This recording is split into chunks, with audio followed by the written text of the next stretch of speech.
Chapter 474. Just as Feng Bujue was temporarily out of the scenario, an earth-shattering battle began under the explosion tunnel.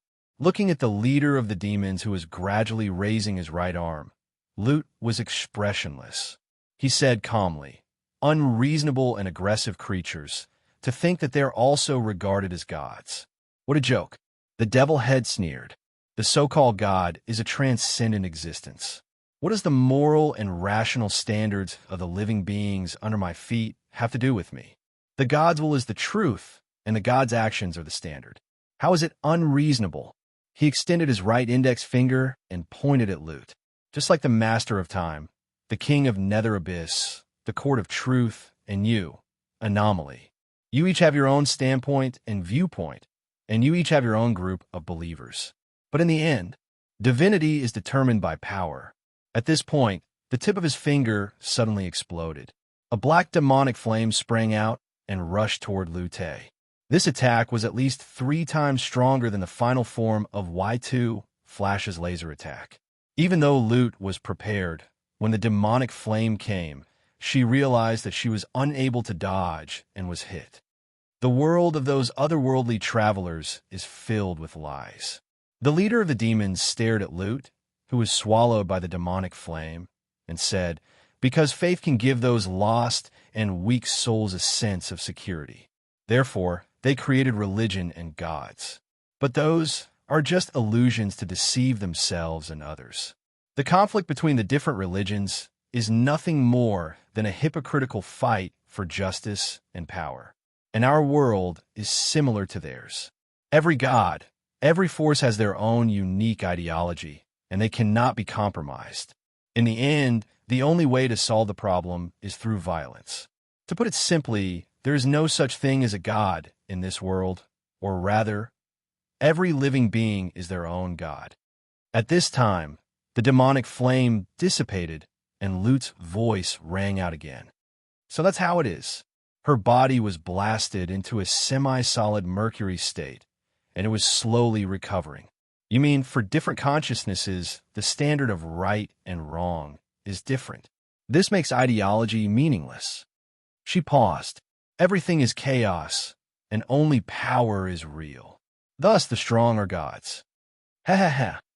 The fiend seemed to have expected that Lute would not die so easily.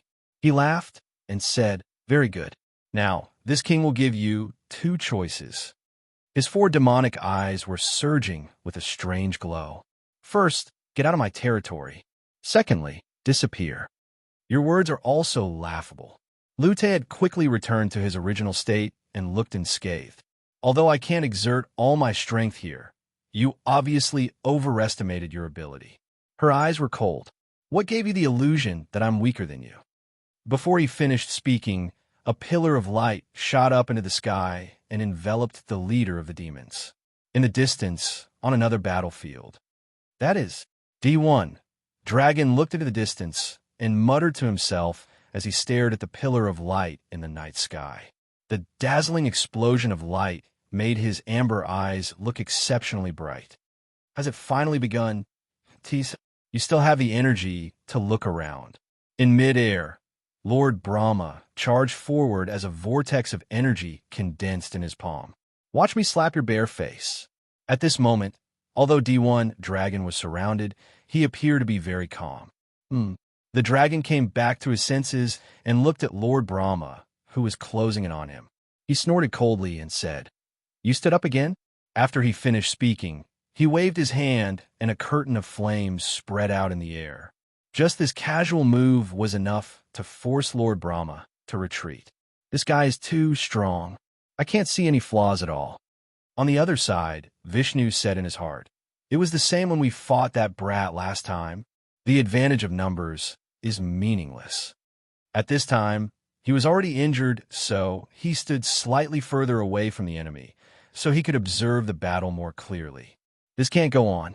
Yamaraja, who was behind the enemy, was using the long whip in her hand to launch a long-range attack. "I can only try that." Thinking about this, she seemed to have made up her mind. Suddenly, she turned around and retreated a few dozen meters. Then, She jumped along the outer wall of a building and reached a high place. After she stood still, Yamaraja yelled, "Boss!" The four of them had worked together for many years and had a tacit understanding. They were also very familiar with each other's skills and items. Therefore, without needing to say anything, Shiva already knew that Yamaraja was going to use that move. "Leave it to us." Shiva glanced at Lord Brahma and Vishnu's faces, and the two of them understood what he meant. The three of them spread out and made their moves. Are they going to use that kind of weak attack again? D1. Dragon looked at the situation coldly. To him, no matter what these four people did, they were not a threat. The only reason he allowed the battle to continue was because he wanted to capture these players alive. If he wanted to end this quickly, he could kill all four of them in 1 minute. There is a limit to looking down on people. At this point, Lord Brahma had a stomach full of anger. Seeing that there was a chance to win, he was naturally excited. He stomped on the ground and roared, activating the ability of his title. About 5 meters away from Dragon, Lord Brahma raised his arms, opened his palms, and struck out. Pung! That heavy strike did not hit D1 Dragon. Instead, it struck the ground. Although this landmine quake was not very powerful, the chance of hitting was very high. If the opponent was not prepared, it was almost impossible to dodge. As expected, D1 Dragon felt a huge force coming from the ground under his feet, causing the blood in his body to move. At this moment, he felt like he was falling from the sky, and his feet touched the ground. Even he almost lost his footing and fell backward. However, Dragon's childlike body gave him an advantage. Because he was light, his center of gravity was low. He only took half a step back and stabilized his body.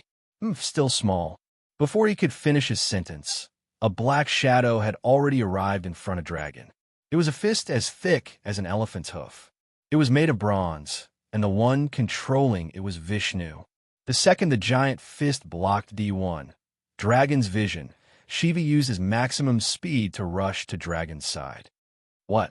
You still want to try to touch my body?" Dragon calmly turned his head and looked at Shiva, who was inches away from him. Shiva's messy hair could not hide his beast-like sharp eyes. "Isn't it just a little hot?" He used a dark tone to reply. Then he reached out with one arm and grabbed D1 Dragon's shoulder. Then there was a sizzling sound. This was the sound that came when Shiva's hand touched Dragon's shoulder. His entire hand was like a piece of barbecued meat thrown onto a metal plate, sizzling and smoking. The front half of his sleeve was instantly burned. "It feels like I'm touching magma." Shiva glared at Dragon and said angrily, "What a rare experience." "Humph. So, this is what they mean when they say that you have nothing left to lose." Dragon laughed coldly. With a flip of his hand, he easily sent Shiva, who was currently ranked second on the combat rating leaderboard, flying. Regardless of the life and death of his boss, Vishnu hurriedly controlled the bronze giant hand to take advantage of the situation and punched out. "This kind of thing, I can do it with just one finger." Dragon's words came to an abrupt halt as he suddenly realized that something was wrong. Dong. Accompanied by a strange sound, the D1 Dragon flew into the sky like a baseball that had been hit. "TSK. Weightless contact." Dragon grumbled with displeasure. With the effect of Shiva's weightless contact, even though the giant bronze fist did not cause much damage to Dragon, it did cause his body to fly into the sky uncontrollably. These three did not hesitate to cooperate to send me into the sky. What is going on? Dragon soon realized that something was amiss. He immediately lowered his head and started to search. As he expected, when Yama's figure entered his sight, warning, high energy reaction detected. Data identification, Dragon break / tactical control option. Survival rate frowny face 50%, 47%, 43%. Chapter 475. Name, Dragon break / dragon_slave. Skill card type, active skill, disappears after one use. Skill type, spiritual spell. Effect, borrow the power of the red-eyed demon king to unleash an attack capable of destroying an entire city. Consumption, 50% of maximum stamina points and all mana points. Chant the incantation before use. Learning requirement, General Talent A. Spiritual Spell Mastery Unlocked. Remark: this is one of the most powerful black magic spells created by the ancient sage Line Magnus. It was named after he used this skill to slay a dragon. Yamaraja had obtained this skill in the form of scroll. Since it was a one-time use skill, no one knew how effective it would be before it was used. However, judging from the description of the skill and the description in the original work, it wouldn't be an exaggeration to describe the power of this skill as earth-shattering. Before the finals, the 4 members of the Gods of Destruction had viewed Dragon Break Slash as their last resort. Thus, they had already agreed on the prerequisites for using this skill and had come up with several strategies beforehand. For example, if 2 out of the 4 of them had already been killed, and there were more than 2 enemies left, and their location was unknown at that time, Yamaraja could consider using this skill to kill indiscriminately. Or, if all 4 of them were still alive, but they encountered an extremely powerful opponent or dangerous situation that they couldn't deal with. In such a situation, there were 2 strategies. The first was that the 3 of them would give their all to buy time for Yamaraja to chant the incantation and unleash an all-out attack. The second strategy was the one they were using right now. They would try to knock the opponent into a relatively distant and unavoidable position, such as high up in the sky, then use Dragon Break Slash to kill the opponent. Of these 2 strategies, the latter was obviously more difficult. Not only did it require the proper coordination of skills, but it also required a good grasp of the time difference. Of course, this wasn't much of a problem for professional players. At most, they would just have to practice a few more times. Thus, we saw this scene. The 3 members of the Gods of Destruction worked together seamlessly and successfully pushed the insufferably arrogant D1 dragon into the air. Surpass the darkness of dusk, surpass the red of blood, and be buried in the torrent of time. In the name of thy mighty name, I hereby swear to the darkness. The chanting of the incantation was like the sound of an illusion, causing energy to surge. An orange-red magic ball gradually appeared between Yin Mo's hands, and it was being held up in front of him. A vortex of rising air suddenly appeared around her, blowing her long purple hair. Half of her face, which had always been covered by slanted bangs, was also exposed. At the same time, on the data analysis interface in D1 Dragon's Eye, what he saw was still tactical control options. Survival rate, 32%, 30%, 28%. What a joke. I can't even analyze the defensive strategy. This was the first time in the D1 Dragon's life that he had revealed a panicked expression. Under the effect of weightless contact, his control over his body had obviously decreased. The impact of the giant bronze fist had completely transformed into a pushing force, causing him to constantly rise in the air.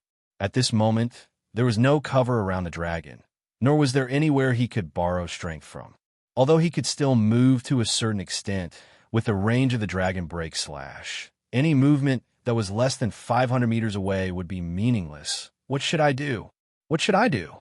Dragon repeated this question to himself. His face was blanching, and the calmness from before had completely disappeared, because he was feeling fear. Actually, D1, Dragon was not a normal anomaly. He should have another name, Sourceborn.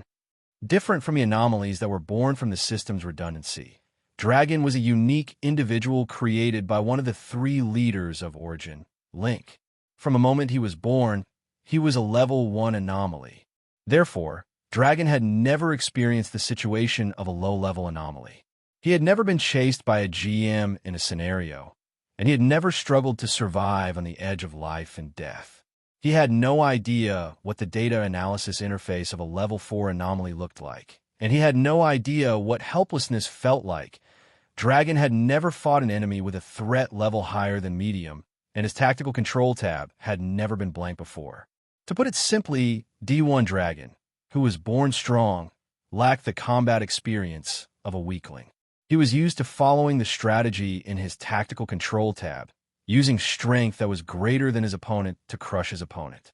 When these conditions didn't exist, he was like a soldier who had lost his firearm. Even if he was facing an aboriginal with a spear, he would still be at a loss. all foolish things that stand in our way. With our power, we will grant them equal destruction. Finally, the spell was coming to an end. Dragon Break Slash. Yinma finished the spell and pushed forward with both of his hands. In that moment, time seemed to freeze, and magic energy sliced through the air. The dragon-slaying slash that carried the power of the Demon King rushed into the sky and slammed into the panicking D1 dragon. Perhaps it was a coincidence, perhaps it was fate. Just like Falling Qing Mountain, Broken Secret Ravine, Fallen Phoenix Slope, and so on. The only Chinese character in the name, D1 Dragon, perfectly matched this Dragon Break Slash. In the sky, there was a burst of light that looked like the sun. A large, ball-shaped energy spread out, destroying everything within its range. One of the masterpieces of Origin was taken away by a level A skill. What the F***CK? This is insane. On the other side of the city, the three experts from Jiang who could not help but gasp as they looked at the miracle in the sky. After the three of them witnessed the leader of the demons kill, understanding death at the Blood Lake, they had decided to run away from the monster and headed in a different direction. At that moment, there were the group of players who were the furthest away from the explosion tunnel. The situation in this scenario is much more dangerous than we predicted, Smiling Question in the Heavens said.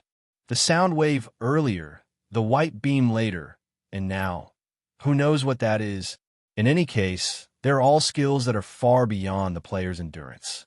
If you are hit head-on, there is no chance of survival. Isn't that a good thing? The usually taciturn Bladeless man chimed in. Huh, Blade Runner chuckled when he heard that. In that case, Phantom Dawn will be killed somewhere else, won't he? That's right, Smiling Question in the Heavens agreed. Indeed, I do not wish to fight that kid either. Hey, I came to find you out of kindness. Suddenly, another voice joined in. The expressions of Dao Jianshao and the other two changed drastically. They immediately got into formation with their backs against each other, each occupying a side and vigilantly searching for the source of the sound. At the end of the day, you are acknowledged as experts. Phantom Dawn casually walked out from the corner ahead. Don't you have the urge to fight the stronger the opponent, the more I want to fight them? Even though I do not wish to say it like that. Blade Runner's hand was already on the hilt of his sword. He was ready to unleash his skill. But I have to admit, you are not even on the same level as us. One day in May, Laughing Blade and the other two ran into Phantom Dawn in a killing game. The result was self-explanatory. In short, after that battle, many of the common sense of these three people have been completely shattered. Their self-esteem as experts have been shattered into dregs and transformed into a fuel called hard work, allowing their strength to improve by quite a bit. However, it was because they knew the difference that they believed that with their current strength, they were still unable to defeat the man before them. TSK, coward, another voice said. Blade Runner recognized the speaker immediately, and confusion appeared on his face. He saw not a scaredy cat and Meng Jingchan walk out from the alley behind Phantom Dawn. Not a scaredy cat looked at the three bosses of her club with condescension. She pouted and said, "What is there to be afraid of? He is shorter than me. What does that have to do with height?" Phantom Dawn turned around to roar. Ha! Meng Jingchan walked to Phantom Dawn's side.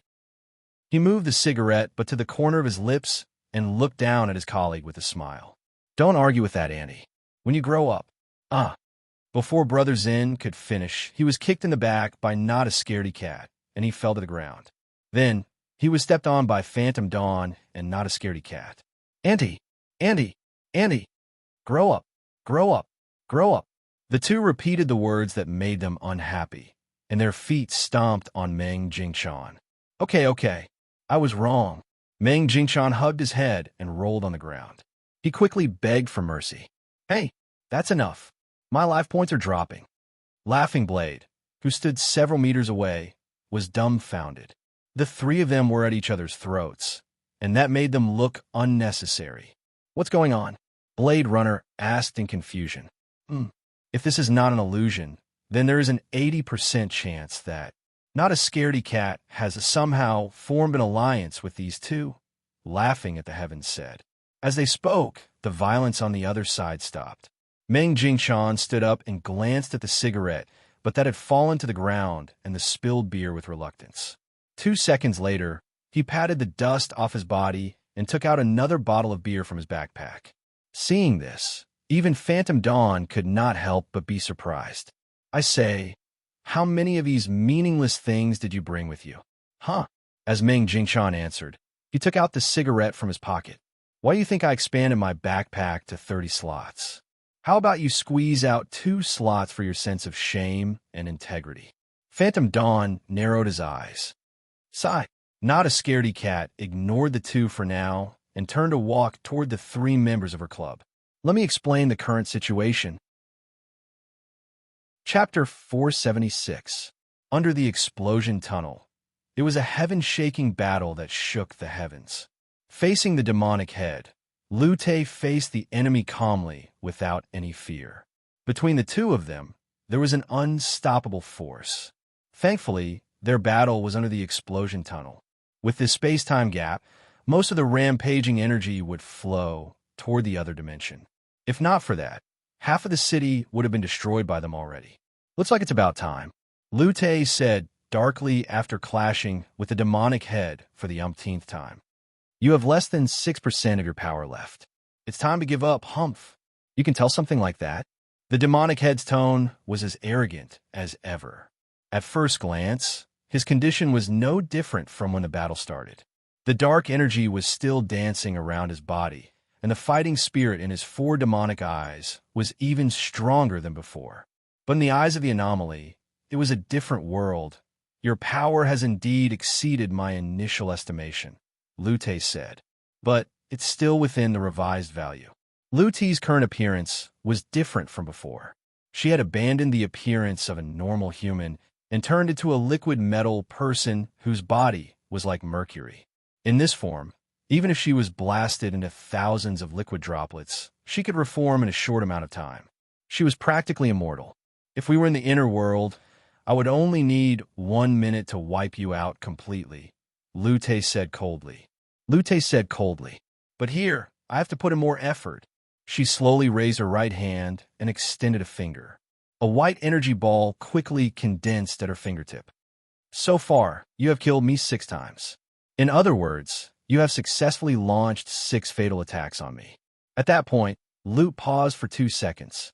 Her face, which only had a simple outline and was made of liquid metal, showed a slight smile. However, I'm sure you've noticed that after every attack like this, I'll become stronger. As her finger moved lightly, the energy ball shot out like a cannonball. It exploded in a trail of white light and rushed toward the demonic head like a tornado. The next second, the demonic energy burned, and the demonic flames swallowed everything. The demon head raised his hand, and a black flame appeared in his palm. In an instant, Lu Te's light ball was incinerated in midair. Lu coldly looked at the god, standing proudly in the firework, and coldly snorted. Then, she said in a calm tone, I might as well be frank. I have experienced a total of 15 mutations since I came to this space-time. Every time I complete it, I become slightly weaker than my origin form. She paused.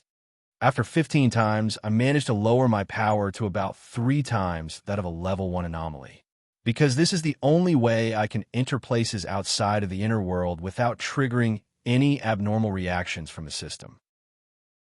As Lu spoke, he took a step forward and closed in on his opponent. As a controllable data, you were able to make me shed 6 forms by yourself. This is indeed a little surprising, but this is the end of it. Her voice seemed to carry an invisible pressure. The current me, although in terms of destructive power, energy intensity, and speed, I still can't compare to you. But even if you use up all your remaining strength in one go, you still won't be able to cause any fatal damage to me. As she spoke, Lu Te's footsteps did not stop. She unhurriedly came to a spot 5 meters in front of the devil's head. She stretched out both her arms, and her 10 fingers suddenly extended like steel awls. Facing this sudden attack, the demon head did not evade but faced it head-on. The strange black armor on his body was not normal either. Under the impact of the liquid metal, it was not damaged at all. Clang, clang, clang, clang. The sound of collisions echoed one after another, and black sparks flew. Since I'm not speaking, you will not stop talking, anomaly. Even though the demon head did not take a step back, the light in his eyes dimmed. Do you really think I have used my full power? Once that was said, even Lute's expression shifted. I used the accumulated power in this space to play with you, and you got carried away. A wicked smile climbed onto the demon head's face.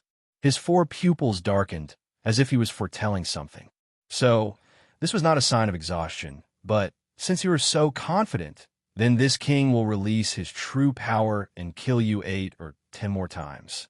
What harm is there in that? Whoosh! Suddenly, a flash of light came from the side, passing between Lute and the demon head. The power of this attack was not that strong, but it was enough to make these two elites react. Please calm down, demon head.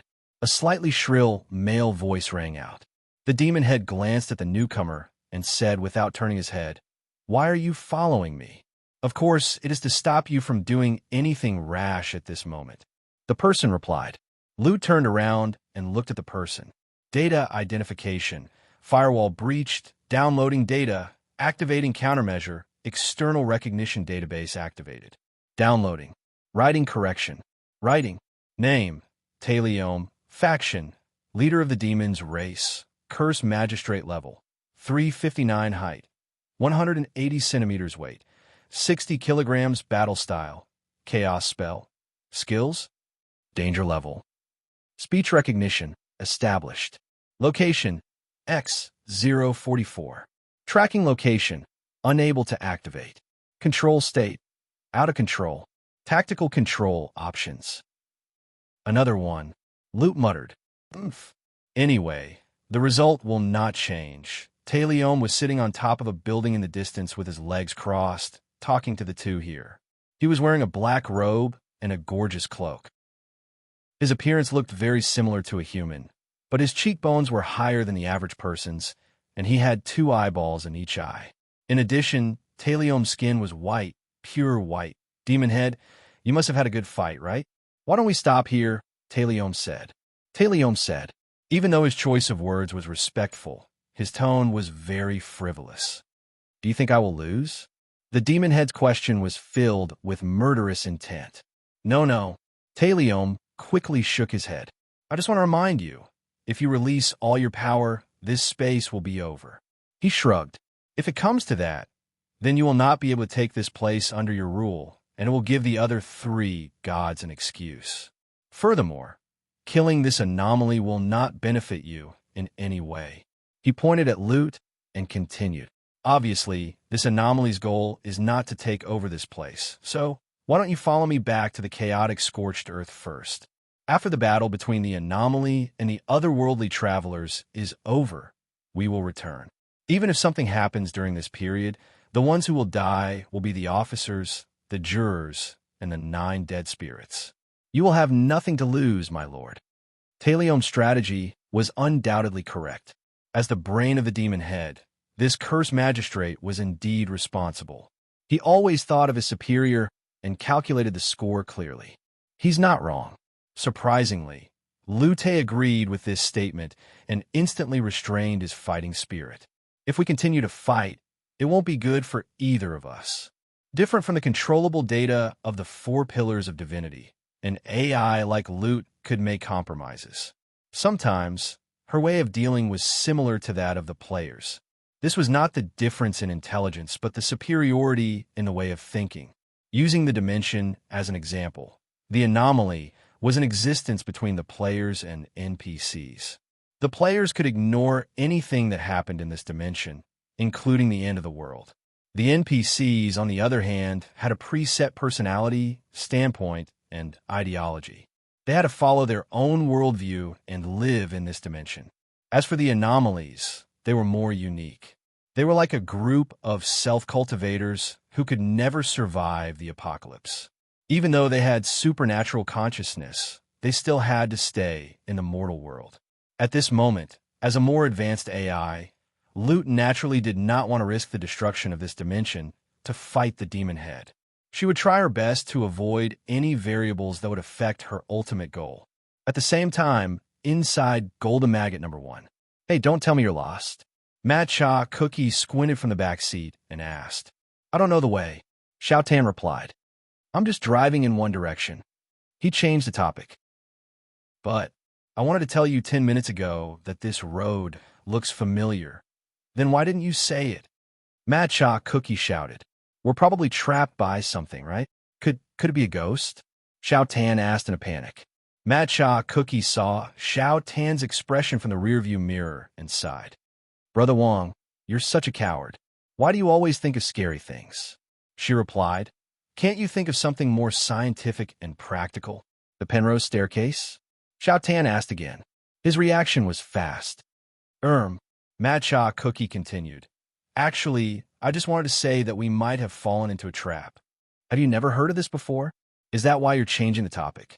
Xiao Tan's intuition was frighteningly sharp. Cut the crap. No matter what the reason is, as the driver, you have to take responsibility. Matcha Cookie replied angrily. Don't think about it. You're like the hands on a clock, spinning in circles.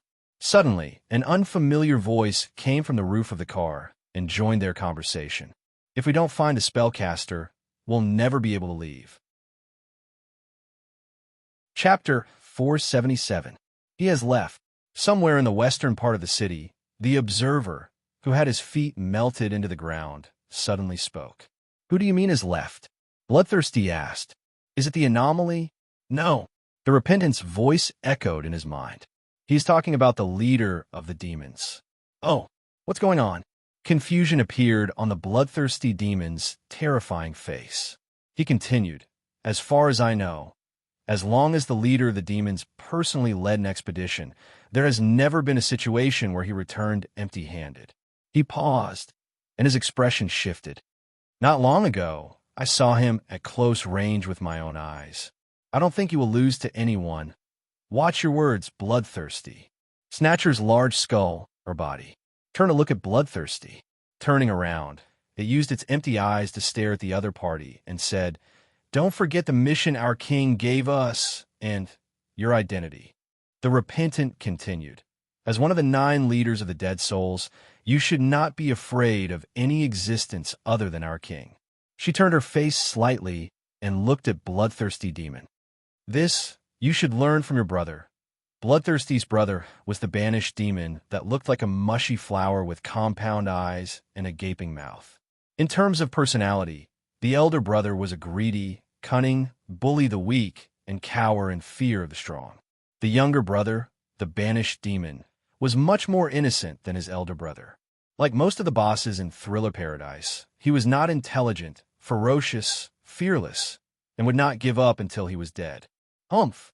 It is not up to you to lecture me. Bloodthirsty replied, unhappily. It raised its third right arm and flashed its claws. It's still too early for you to preach to me, who? A shadow flashed past the bloodthirsty demon, interrupting its words. Shut up, all of you. War Spirit opened the dragon wing on his left back and stopped the argument between his 2 comrades. You will distract the observer. Hearing this, the bloodthirsty demon bitterly shrugged its 3 pairs of shoulders and slithered to the side. At this moment, the 5 leaders of the 9 leaders of the undead spirits, Spirit Caesar, Battle Spirit, Bloodthirsty Demon, Penitent, and Observer, had gathered together again. Their plan to purge the city had to be canceled because there was nothing left to purge. After the leader of the demons descended, it forcefully gathered the dark energy in the entire space. In his battle with Liu Te, he had used up 90% of this power. This led to the death of the mutated monsters in the city. The only living beings left in the city, other than the players and anomalies, were the 9 chieftains of the undead. Under such circumstances, acting alone was obviously disadvantageous. Therefore, the observer was currently using her ability to investigate the situation in the city, trying to find and summon back the remaining 4 chiefs. Of course, as an AI of the same level, the judges and jurors also formulated a similar strategy. However, the losses on their side were already very heavy, especially the Shurguan. At least 4 of them had been killed, On the other hand, after the initial chaos and the ambush by the 100 anomalies from Origin, the number of players had decreased by more than half. Of the remaining survivors, there were many who were injured, had used their ultimate skills, and were half dead. There were not many who were close to full health.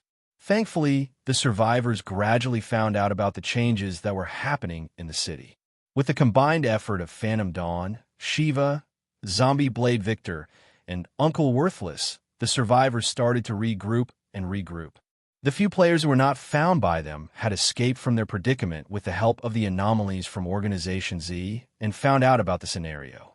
The counterattack against Origin had begun, but if one analyzed the current situation from God's perspective, the difference in power between the players and the anomalies was still quite big. From the battle with Not a Scaredy Cat, one could see that even a strong player like her could only deal with 2 level 3 anomalies at the same time. If this was a player at Hong Hu's level, he would probably only be able to deal with one. In a 1 versus 2 situation, he would be defeated quickly. At this moment, the meaning of the combat ability ranking was revealed. Against the anomalies, there was no such thing as mastery or equipment suppression. At the end of the day, those with a higher ranking were more effective than those with a lower ranking. But there were exceptions, like players like Shiva, Uncle Worthless, and are a name too hard to choose. As long as the situation allowed it, they could kill level 3 anomalies instantly. Overall, if the 2 strongest combatants, Loot and J1, Fast Duo, were not taken into consideration, then there was indeed a fight between the 2 sides. I really did not expect this day to come, Lying Drunk said with disappointment. I have joined forces with the people from Zombie Blade. He walked with a leisurely gait. The ones leading the way were Sashimi and Zombie Blade Victor. Zombie Blade Victor turned his head to glance at the man. If not for the fact that I have no choice, I would not have cooperated with you people from Regulation. Fine. In Lying Drunk's tone, there was undeniably a trace of condescension. Zombie Blade Victor did not say anything because he was already used to this kind of treatment.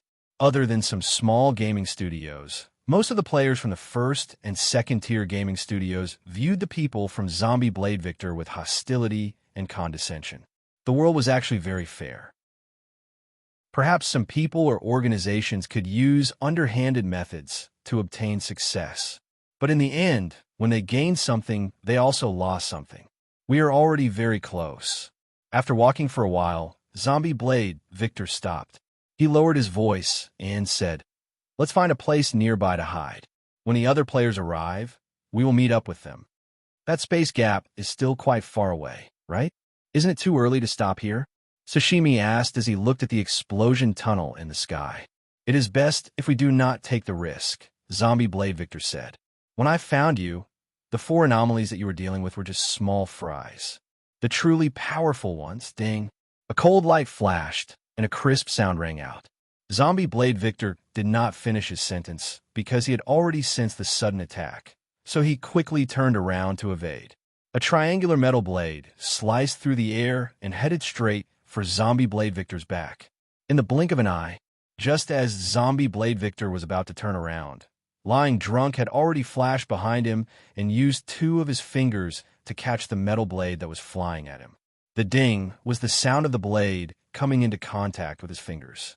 Upon closer inspection, Lying Drunk's hands had turned into a pair of iron hands, and the surface of his skin was glowing with a dark glow. "There is no need to thank me." Lying Drunk waved his hand and tossed the metal blade to the ground. "TSK, we did not need your help in the first place," Zombie Blade Victor, who had already flashed to the side, replied. As they spoke, 7 or 8 anomalies walked out from the dark alleys and corners around them and entered their sight. "Looks like my detection power is useless against them," Sashimi added. "These people do not even have a heartbeat or pulse. As long as they stand still behind some kind of cover, I will not be able to hear them." "That kind of thing is fine," Zombie Blade Victor said. "In this kind of situation, there is no need for any detection power, right?" Chapter 478. The 7 or 8 anomalies around him looked like normal humans, but there was one person who was different. His whole body was covered in polygonal metal shards, and he looked like a magnet that had been tossed into a pile of iron slag. If he curled into a ball in the corner, even if the players walked past him, they would not be able to tell that he was a humanoid creature. This guy seems to be more powerful than normal. Lying Drunk's gaze naturally landed on the man. Then let me know. Zombie Blade Victor had already taken out his halberd and placed it before Lying Drunk. His target earlier was me, so I will take care of him myself. The three of you, the man with the metal shards said. You don't seem to understand the situation. Hey, Sashimi turned around. Why do you have to include me in this? Don't worry, it will be over soon, the man said in a low voice. Remember this, the one who defeated you is me, W2, Flying Locust.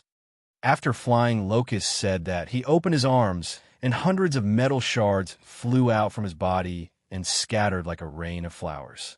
Each of the shards was a triangular metal shard. These shards did not just explode.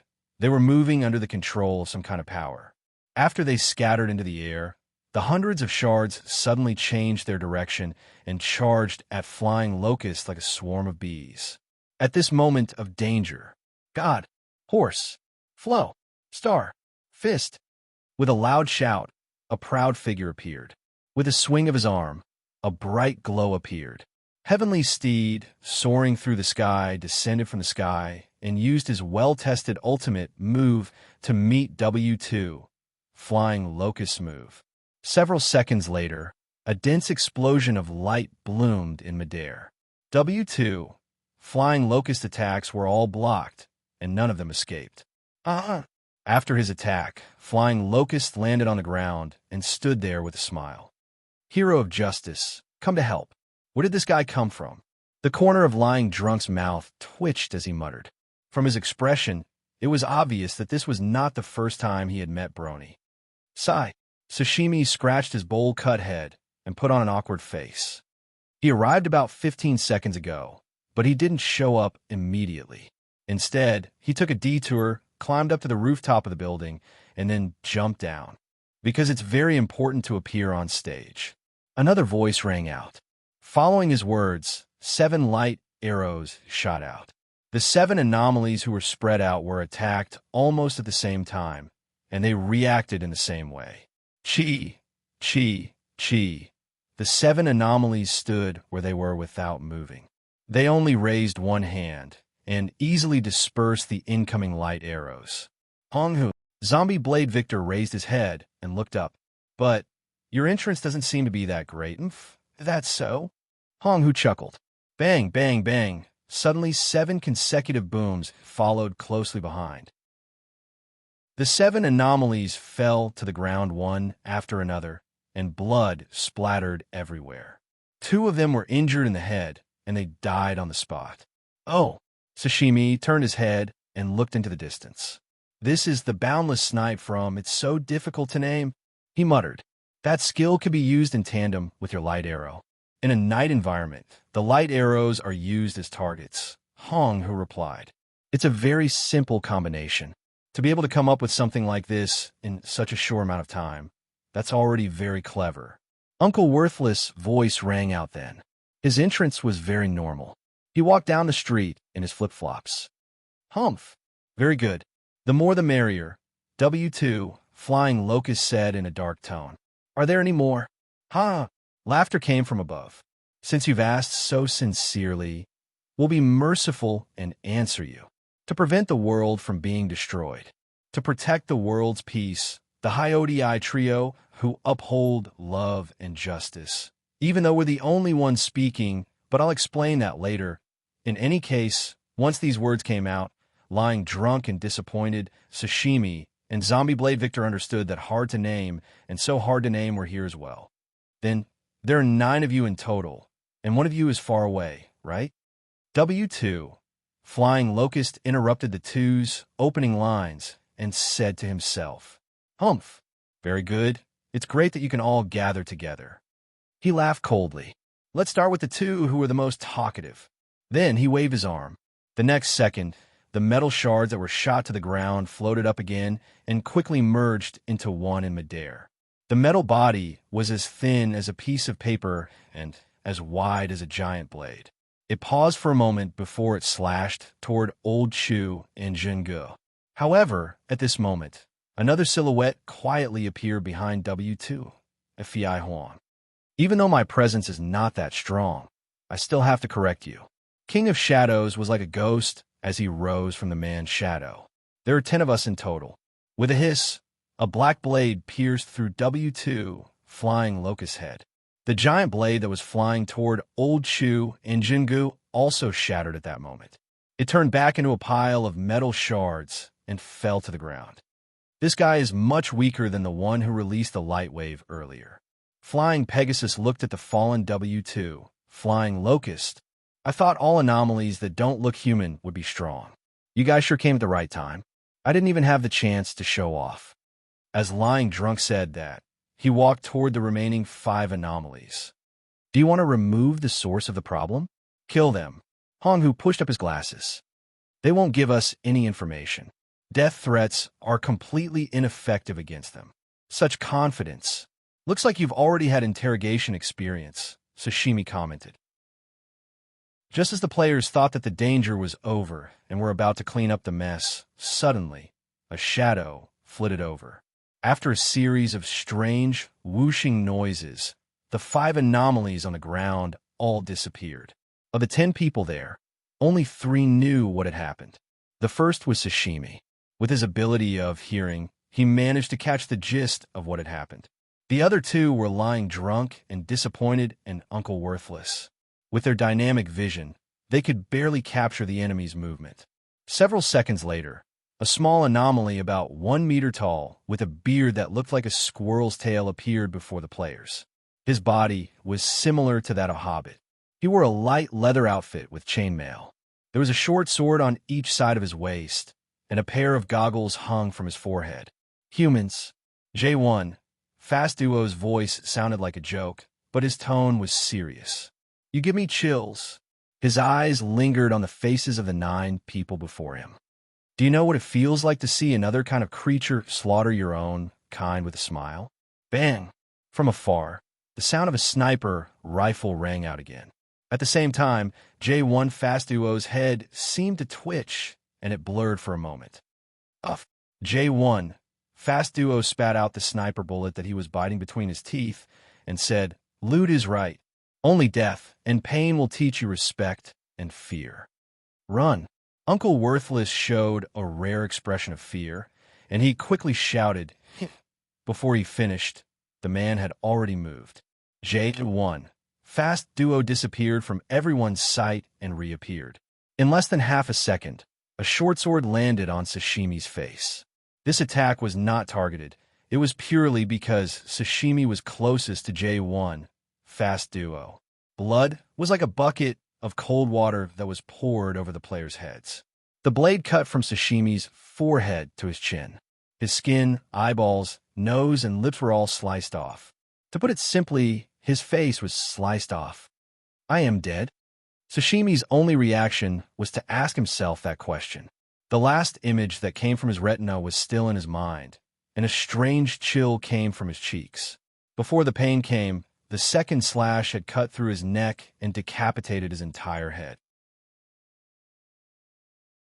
Chapter 479. Silence because of surprise, fear, and helplessness. In front of this overwhelming speed, the players felt powerless. But in the end, someone would react. For example, someone who would never back down. With that simplicity and hot-bloodedness, they would act without thinking and without caring about the consequences. Pegasus. Pegasus rushed forward, wanting to use the meteor punch again. Get out of the way.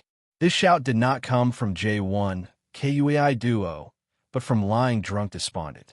He took a quick step forward and struck out with his palm, pushing the soaring heavenly steed away. Ding! Gold and iron collided, and sparks flew. In the blink of an eye, Kwai Duo's short sword had already pierced Lying Drunk Despondent's iron wrist. If Pegasus had not been pushed away, then this sword would have pierced through his heart. Good, you're fast. Kwai Duo looked at Lying Drunk Despondent and said, Then, I'll slow down a little.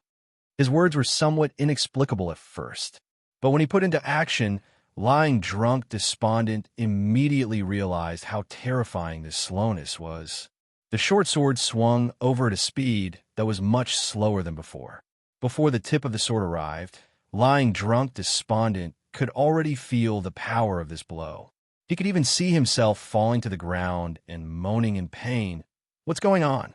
In lying drunk, despondent's eyes, the sword was getting slower and slower.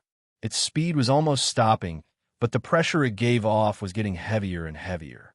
It was like an arrow on a bowstring, ready to be fired at any moment. If one had to make an analogy, Fast Duo's current attack was like using a rubber band to flick a person. The longer and slower he stretched the rubber band, the faster and stronger the rubber band would be when it bounced over. Only an expert like lying drunk and disappointed could see the danger in this. Sure enough, in a moment that was almost impossible to catch, Kwai Duo's attack exploded fiercely. There was a sudden gust of wind, and a cold light flashed. There were only 6 sounds of ding, ding, ding, ding, ding, ding. That slow blow was divided into 6 slashes at lightning speed. And lying drunk despondent's iron hands were added with 6 slashes. He can actually block it, Kwai Duo muttered. In his opinion, lying drunk with disappointment was already quite impressive. According to his calculations, these 6 sword strikes should have added 6 holes to the opponent's body, and not just left 6 superficial wounds. Then let's try 2 swords, Kwai Duo said again. Before he finished speaking, he had already unsheathed his second dagger. When facing an opponent who was much stronger than himself, the weaker party was usually in a state of extreme concentration, so lying drunk and frustrated had almost forgotten that Kwai Duo was still using one hand so far. Ding, ding, ding. Another series of striking sounds rang out, like pearls falling from a plate of jade. Sword shadows appeared one after another, and sparks exploded. Even if his arms were made of iron, he would not be able to withstand hundreds of heavy blows in such a short period of time. After this round of attacks, lying drunk and disappointed looked like he was about to collapse. There were more than 10 cuts on his torso and thighs. It could be seen that he was unable to completely defend against his opponent's swift sword. Some of the attacks that were aimed at non-vital parts, he could only use his body to take them. At this moment, a light arrow suddenly shot over. This arrow was very fast and silent. It was aimed at Kwai Duo's lower back. Ping! Kwai Duo did not even turn his head. He swung his sword backward and scattered the attack. Do you want to use the same trick again? Bang! The boundless sniper attacked again. But this time, the shot hit an empty space. Guns are useless against me. J1. Kwai Duo had already retreated a few meters away from the shooting point. For things like bullets, once they leave the chamber, they can no longer change their trajectory. I just need to be a little faster than the bullet, and I can dodge it. Whoosh! A black light flashed, and Shadow King quietly appeared behind his opponent. He raised the Shadow Blade and slashed down diagonally, but it also hit empty space. Your ability to merge with your summon creatures is indeed very good. Kwai Duo's position changed again, but his tone remained the same. The black substance attached to your right hand should be called Shadow Voice. It can turn into a blade to fight, and it can also allow you to hide in the shadows and perform short-distance movements. It is a very good summon creature. As he spoke, his body split into 2. 2 shadows dashed out at the same time, following 2 intersecting trajectories to kill Shadow King. This time, no one was able to react in time. Shadow King only felt a breeze on his face, and then he lost consciousness. He lowered his head in a daze and found that there was an X-shaped wound on his torso. I should have run away. He smiled bitterly as he said the last sentence. In the next second, his whole body split into 4. His limbs collapsed and scattered on the ground. The blood and internal organs in the corpse slowly spread out and flowed out, and the 2 figures of J1, Kwai Duo merged back into one at this moment. Get out of my way! Uncle Worthless finally roared. At this time, there was an extra item beside Uncle Worthless' feet. It was an electric cooker with the lid open. When lying drunk and frustrated was fighting with Kwai Duo, Uncle Worthless was already preparing his killer move. At this moment, he was finally ready. Name, Demon Sealing Wave, skill card attribute. Special skill will disappear when the second consumption condition is met. Skill type, spiritual art. Effect, guide and seal the opponent into a small enclosed space. Please prepare your own container when using this skill and ensure that the container can be closed quickly. Consumption, full sorcery points or life points. The skill will succeed no matter what.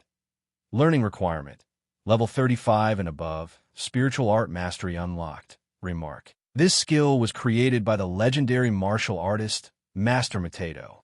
He invented this skill to defeat the Demon King Piccolo. It can seal the undefeatable evil power. Even though the battle was intense, the series of events that happened earlier only happened in the span of 2 minutes. In these 2 minutes, Uncle Worthless wanted to rush forward to help several times, but in the end, he held himself back. After some observation, he realized that even if he and Lying Drunk and Frustrated attacked together, they would not be able to gain the upper hand.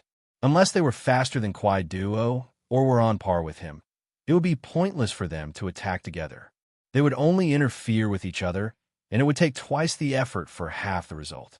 The efforts of Shadow King and the others prove this point.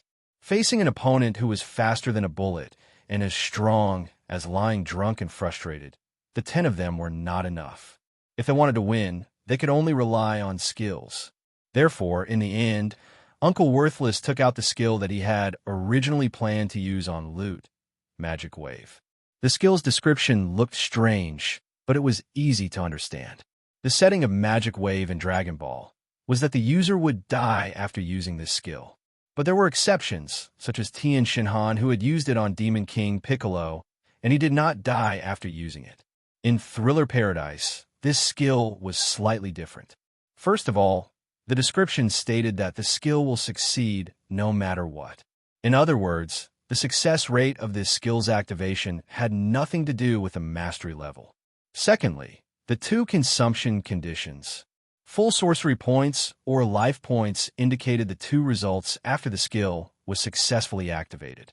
The first was naturally the exhaustion of sorcery points, and the second was that the user would die after activating the skill, and the skill would disappear. If this kind of skill fell into the hands of Fong Bujua, the result would be self-evident. He would probably only be able to use it once. However, Uncle Worthless had successfully used it once before, and he had triggered the first consumption condition. He did not expect that he would be able to use this skill to seal a very powerful scenario boss. Seeing this, everyone should understand why Uncle Worthless, as a player, was so powerful. It was because in the storage room of his login lobby, there was a boss-level NPC guarding it. The benefits that could be gained from it could not be explained in a few words. Let's not talk about that for now. Let's focus back on the battle. He saw Uncle Worthless take a great horse stance. He opened his shoulders, stretched out his arms, and spread out his 10 fingers. A ball of green light suddenly lit up around his hands. Then, a thick green light rushed toward J1, Kui Duo, like a dragon. If I die, you must quickly lock up the rice cooker. Uncle Worthless roared. Since the body will not turn into white light, the items that come with it will not either. You must be careful. However, before Uncle Worthless could finish his sentence, J1, Kui Duo had already appeared a few inches away from him. You're overthinking it. Chapter 480. Frost appeared, and silver shadows danced in the air. Blood lotuses bloomed from the tip of the sword. In a split second, Kwai Duo's sword had already chopped Uncle Worthless' upper body into pieces, and he no longer looked human. Bang! Just as Kwai Duo thought that he had succeeded, the energy beam of mana sealing wave turned around and hit him in the back. What's going on? The user is already dead, but the skill is still active? This was the first time Kwai Duo had shown surprise. In his original plan, as long as he could kill Uncle Worthless before the mana sealing wave caught up, the skill would disappear. But even though his opponent was already dead, the mana sealing wave was still active. Huh, you scare me. Uncle Worthless' body reappeared, but the position he was standing on had shifted. His original body slowly disappeared, and a new body formed under the sunglasses. What? Kwai Duo's eyes widened in shock. Obviously, he did not understand the most important characteristic of Uncle Worthless. The sunglasses were his real body. As a level 1 anomaly, Kwai Duo could have known that beforehand. But, in contrast to D1 Dragon, J1 Kwai Duo was the kind of anomaly that did not look at the tactical analysis interface. If Dragon was a natural-born expert, then Kwai Duo was a kung fu expert who had climbed up to level 1 through fighting. When he was still a J4 Kwai Duo, he was used to accumulating experience and finding opportunities to win through battles. The tactical control option was just for him, it was a useless option. Even after Kwai Duo reached level 1, he did not correct this habit. This was because, from the perspective of an anomaly, he could roughly see the strength of his opponent. Therefore, when facing a weaker target, Kwai Duo normally did not look at the tactical analysis interface. Based on his combat experience, before he could finish analyzing the tactical control options, his opponent might have already been killed. Humph! It's done. After Uncle Worthless' body reappeared, he maintained the same posture as when he used Mana Sealing Wave. And Kwai Duo, who was bound by the energy ball, could not move anymore. Uncle Worthless clenched his fists and made a throwing gesture at the rice cooker on the ground. He then shouted, "Get into the rice cooker!" Accompanied by his roar, Kwai Duo's body moved along the light track of the magic sealing wave. It was about to swim along the green energy beam to the rice cooker. Just when everyone thought that Uncle Trash was going to save the world, suddenly, "Is this a joke?" A woman's voice sounded. In the next second, there was a sudden explosion. A white beam of light about 3 meters thick rose from the ground, swallowing the rice cooker on the ground and most of the energy beam of the demonic sealing wave, and then disappeared. Uncle Worthless was standing right at the edge of the light pillar, so he was lucky enough to escape. However, he could clearly feel that his control over the magic sealing wave had been cut off. J1 Kwai Duo broke free from the energy and quickly flipped twice in the air before landing lightly on the ground. He wiped the cold sweat off his forehead. "Phew! Thank you, Lute. The dragon is dead." Lute's figure appeared at the end of the street, but her voice was clearly heard by everyone, and it was killed by players. He paused for a moment. "If even you were killed by them, even I would think that you guys are ridiculous. Be careful. This guy is their leader." Uncle Worthless quickly shouted. He was lucky. After the magic sealing wave was cut off, the skill was considered to be forcibly interrupted, so there was no consumption. "Let me see." Lute looked around at the players as if nothing had happened. "Those who obviously don't meet the requirements, just get rid of them first." As she spoke, she raised her hand and pointed at "It's so hard to give a name, and it's so hard to give a name." "Kwai Duo." "Yes." Kwai Duo immediately responded. Before he finished speaking, he had already moved. Kwai Duo burst out with a speed faster than before. He swung his 2 swords together and went straight for the target.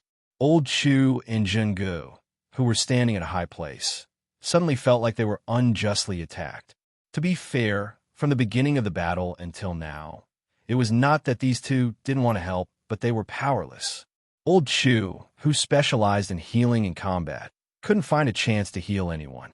Zhenggu, who specialized in combat and spiritual spells, couldn't even move as fast as Sashimi. Even if he jumped out, he would be killed instantly. Right now, J1 Kwai Duo, who had almost failed miserably in an easy task, was furious. This round of attack could be said to be extremely arrogant and overbearing. The fate of these two people was basically sealed, of course. They wouldn't just sit there and wait for death. Zhenggu raised his arms and struck out with his palms. His hands turned into layers of shadows, full of vigor. For a moment, the shadows of his palms were like rain, covering the sky. Unexpectedly, Kwai Duo's sword was far faster and swifter than this. His 2 swords were more agile than his hands. Between each move, there were thousands of changes and dazzling shadows. His body didn't stop for a moment, and he broke through Zhenggu's palms completely, leaving nothing behind The light short sword slashed out with the power of a landslide and thunder. The buildings under the two players' feet were torn into pieces by the surging sword energy, not to mention their bodies of flesh and blood. In the blink of an eye, the sword energy swept through the collapsed buildings, and the two players of the Frost Monarch were already torn into pieces. Bang! The gun was fired again, but it seemed to have come a little late. Actually, even if it had come a little earlier, it wouldn't have helped. Kwai Duo, who was in mid-air, didn't dodge the bullet because he knew that it wouldn't hit him. That one over there, when the gun was fired, Lute opened her mouth and said, "Doesn't meet the requirements either." When she finished speaking, she slowly opened her palm, and there was an extra bullet in her palm. No one saw how the bullet got to her hand. Maybe she used a speed that far exceeded the speed of the bullet to intercept the sniper in midair, or maybe she used some kind of spatial ability that was similar to telekinesis. Soon, the answer became unimportant. Compared to what Lute was going to do next, it was indeed not worth mentioning. Judging from the sound, it's in that direction. Lute used a calm gaze to look in the direction where a name is hard to choose was. It's not easy to judge the distance. As she spoke, a white energy ball formed at the tip of her finger, then a radius of 1 kilometer. Her tone was as if she was making an insignificant choice. It should be enough to make him disappear. The white energy ball grew from the size of a basketball to the size of a water tank in a second. Lute moved her finger, and the energy ball flew out with a whistling sound. About 3 seconds later, in the distant sky, there was an intense explosion of light. It engulfed the entire land. Although its power was not as strong as Dragon Break Slash, it was more than enough to kill all the players in the area. Chapter 481. All right, next, I'll start with you. The aftershock of the light explosion had yet to fade, and Lute had already cast his gaze on the players in front of him. Honghu. Lute called out the player's ID. Overall, you seem like a good candidate. Honghu's gaze changed slightly. What are you planning to do? Lute did not answer Honghu's question. Instead, he calmly gave another order to Kwai Duo. Cut off his limbs and set them aside for now. Do you think I'll let you do whatever you want? With a stomp of cloud steps, Zombie Blade Victor had already arrived beside Lute. The tip of the halberd roared like a dragon. Oh! When Lute turned around, the tip of the halberd had coincidentally reached him and sent his head flying into the air. You're quite powerful. Lute's head was still flying in the air as he spoke. I knew it wouldn't be that easy. Zombie Blade Victor scoffed coldly. He immediately changed his footwork 3 times and continued to attack with his halberd. 3 purple arc-shaped wavy blades shot into the air and went straight for Lute's head. I'll beat you until you're reduced to ashes. Zombie Blade Victor shouted fiercely. After releasing the long-range attack, he did not stop. He immediately retreated more than 10 feet to widen the distance between them and attacked again with his halberd. Swoosh, swoosh, swoosh. His combo brought with it the sound of wind. His ultimate move appeared, and the halberd's shadows flashed. It was earth-shattering. Name: Surging Clouds, 1000 Waves. Skill card type: Active skill, permanent. Skill type: Fighting effect. Unleash a wave-like multi-hit combo at the target in front. Requires long-handled weapon to activate. Cooldown time: 1 hour. Consumption: 20% of maximum stamina points. Learning requirement: Fighting. Remark: This move was created by the Flying Cloud Staff Monk, whose name shook the pugilistic world. Because of its great power, the Staff Monk did not pass it down to his descendants. After he passed away, this move disappeared from the pugilistic world. In fact, Zombie Blade Victor's physical skills were very strong. He would not lose to elites like Dao Jianshao. It was only when he fought against Uncle Useless that he seemed a little weak. At this moment, he didn't use the studio's medicine. It was as if he wanted to vent all the stress in his life and in the game. With his wild strength, he stabbed Lute into a sieve. Arg! Zombie Blade Victor roared as he unleashed his skill, pushing the power of his skill to its maximum. His eyes were bloodshot from killing, and his face was filled with malevolence. That aura, it was as if he wouldn't stop until he had completely destroyed the other party.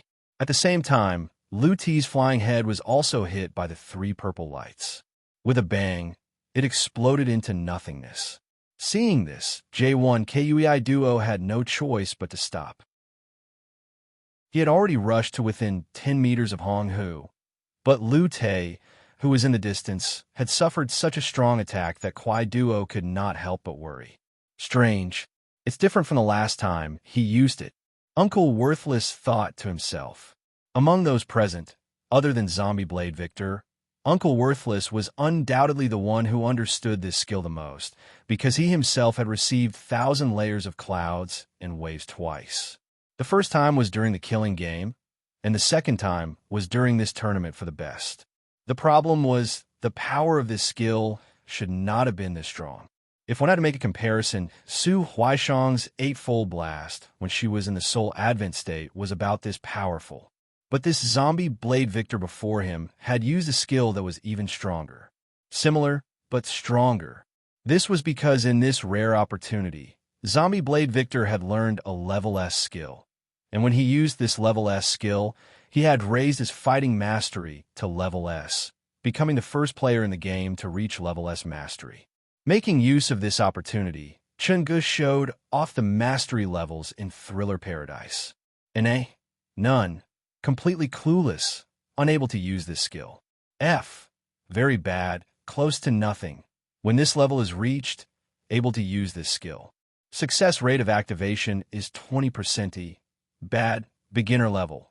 When this level is reached, able to use this skill 40%.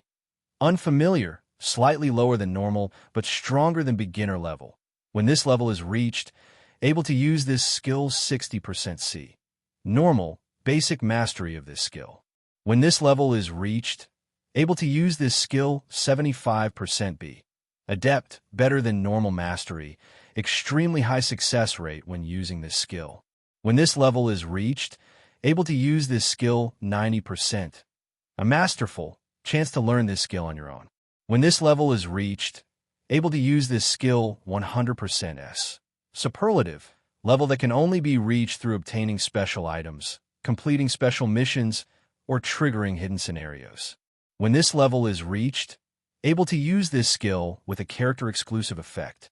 There is no upper limit to the number of effects, and when there is more than one effect, you can choose to use it.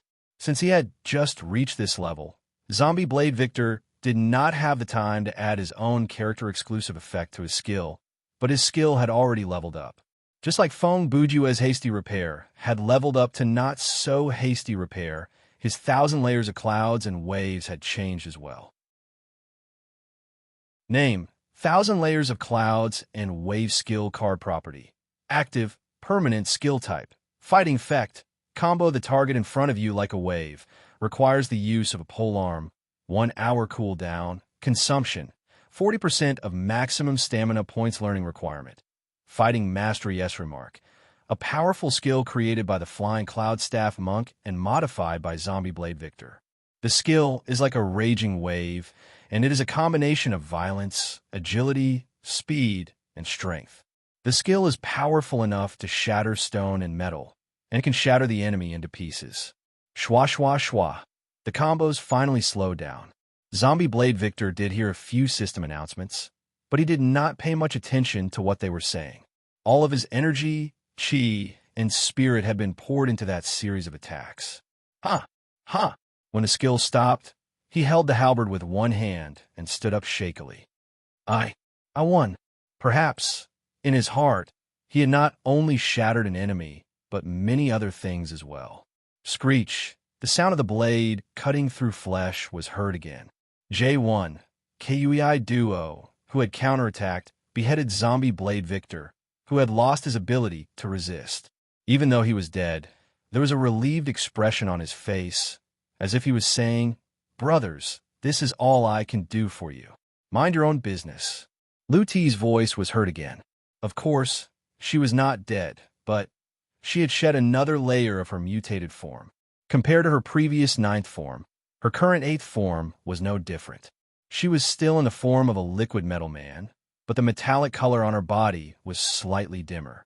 This kind of difference in reflectance could not be seen with the naked eye. The surviving players at the scene did not have the ability to observe the world through data. Therefore, from their perspective, Lute had been revived on the spot. He is also a good material. Lute moved her gaze to zombie blade Victor's body, and she said that in a regretful tone. J1. KUAI duo looked like he wanted to explain, but when the words reached his lips, he swallowed them back. In the end, he said, I'm sorry. I was too nosy. Oh well. After all, we have plenty of material. Lute seemed to be satisfied with Kwai Duo's reaction, but she did not know what she would do if Kwai Duo really tried to explain himself. Go on. What are you waiting for? Lute continued. Do I have to do everything myself? Understood. Kwai Duo answered and charged toward Hong Hu again. A warrior can be killed. Hong Hu had already drawn his bow a moment ago, and the blue light reappeared.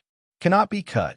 He thought this guy was going to say something very powerful, but it turned out that he just did not want his limbs to be chopped off. Ha ha. A long laugh pierced through the sky. Can you still call yourself a warrior after saying something like that? Whoosh bang. A streak of red light, like a meteor catching up with the moon, smashed into the path of J1. Quick Duo with a loud bang. A deep pit with a radius of about 5 meters appeared on the ground, and the temperature of the surroundings suddenly rose by more than 10 degrees. A well-built man slowly stood up from a pit. It's you, J1, KUI Duo said in a low voice. His eyes showed that he knew this person, and he did not come with good intentions.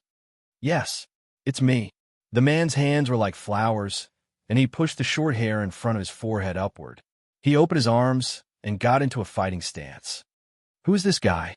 All the players present had the same question in their hearts. You must be thinking, who is this guy, right? The man turned his head slightly and looked at the players behind him. Remember my name? He raised his right hand before him and pointed at his face with his thumb. K1, Red Iron. Huh. Even though Red Iron had introduced himself, this only confused the players even more. Based on his name, was he not an anomaly? Don't worry, I'm on your side, Red Iron said as he looked at Kwai Duo. As Chitai spoke, he looked at Kwai Duo again. Hey, Hobbit, I lost you last time. This time, I'm already at level 1. How about we play again? I hate it the most when people call me. Kwai Duo enunciated each word clearly and gritted his teeth as he said, Hua, Ho, Te. He raised his swords and roared, but due to his small size, he did not look very intimidating. Then what should I call you? Goblin thief? Gnome prowler? These two terms refer to the same thing, but the translation is different in the two places, Red Iron laughed. Kwai Duo was so angry that his eyebrows were raised.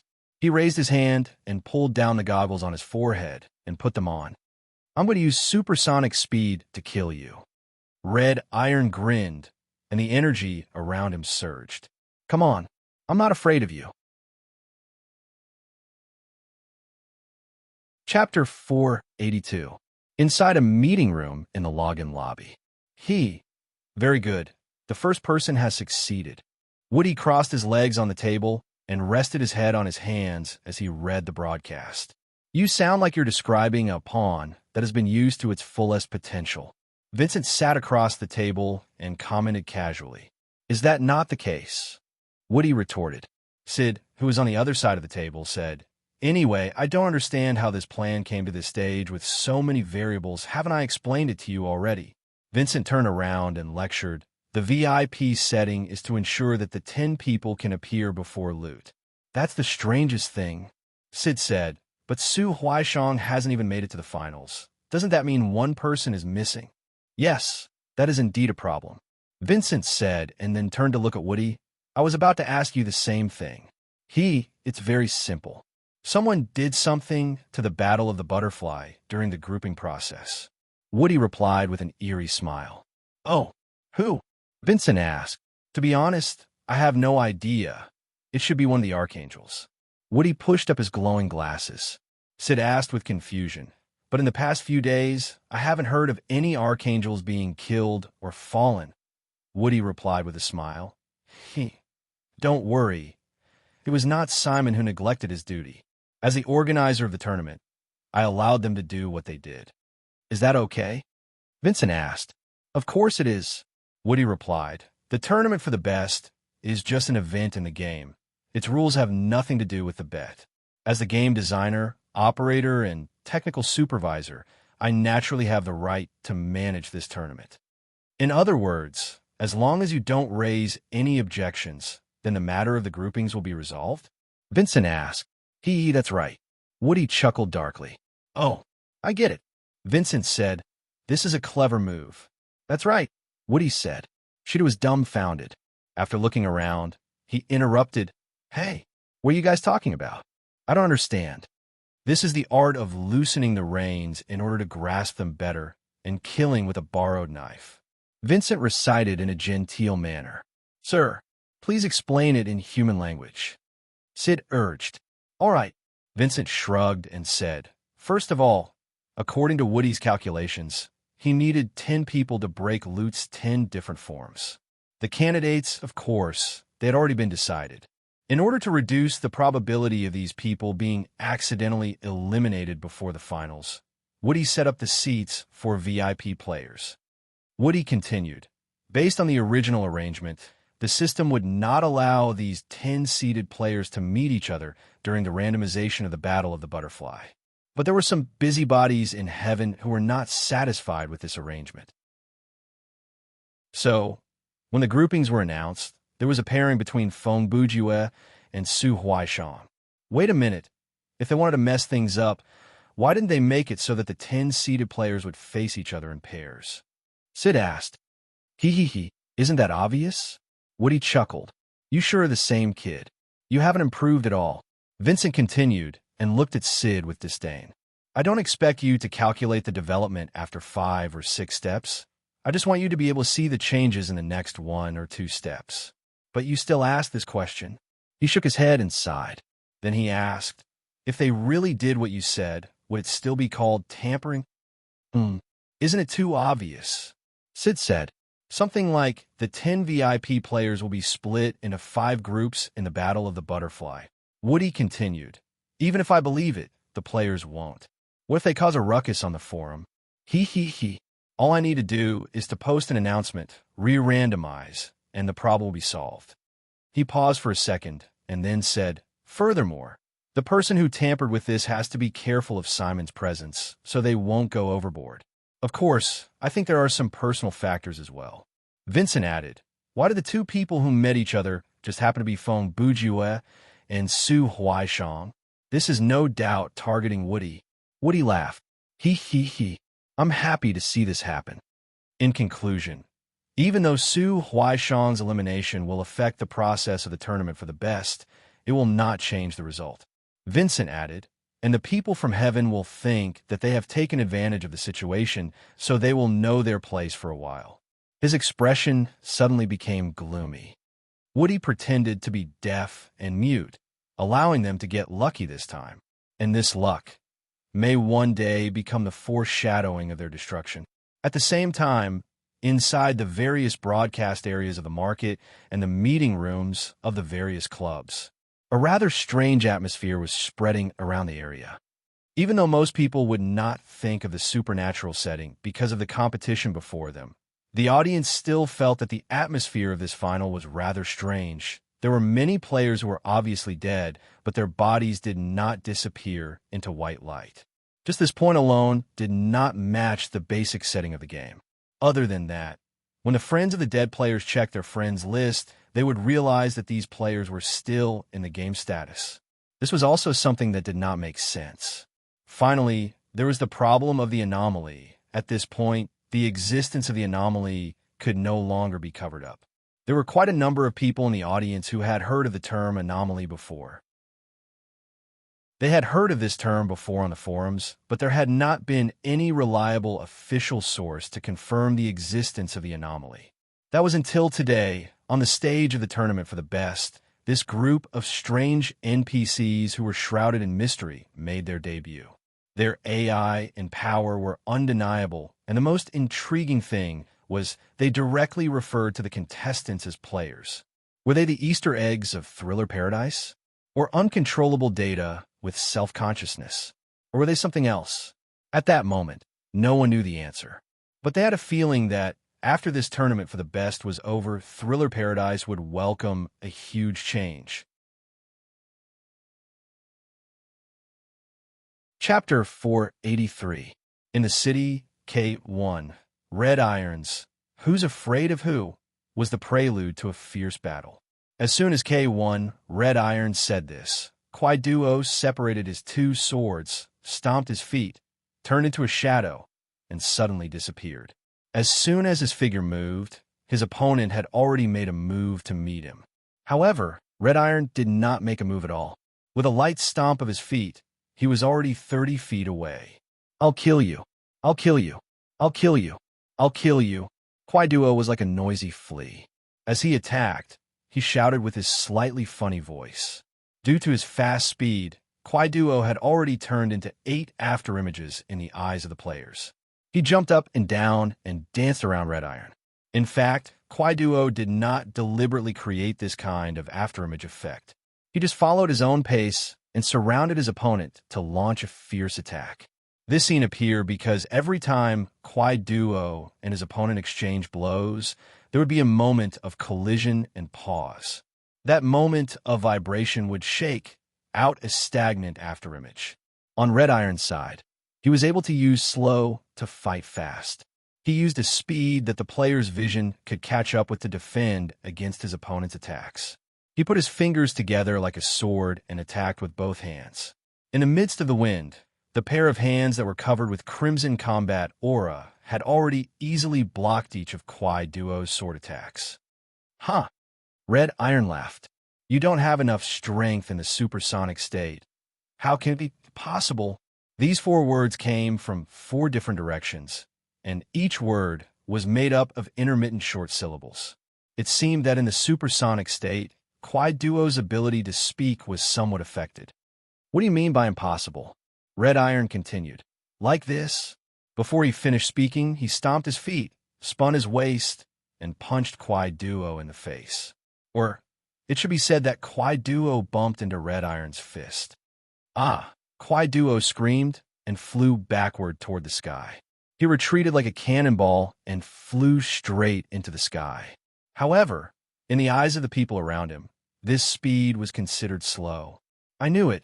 You never look at data analysis. Red Iron thought. After the last fight, I've already seen through your actions. Boom, boom, boom. Suddenly, several dark-colored air blades flew over from afar. It turned out that the injured anomalies that were rescued by Kwai Duo earlier had returned to the battlefield and were attacking K1, Red Iron, from a distance. Ah, so weak that I don't even bother to dodge. As Chitai said this, those attacks had already landed on his body. Indeed, he didn't dodge, because he could disperse those attacks with just the Do Chi around him. Are you Chitai? At this moment, Lu Ti's voice suddenly rang in Chitai's ears. You seem to enjoy fighting with your own kind. Oh. Chitai's arrogant expression froze on his face. This was because he realized that a sharp, awl-like finger had pierced through his chest from behind. Right now, K1, Red Iron's eyes were as red as fire.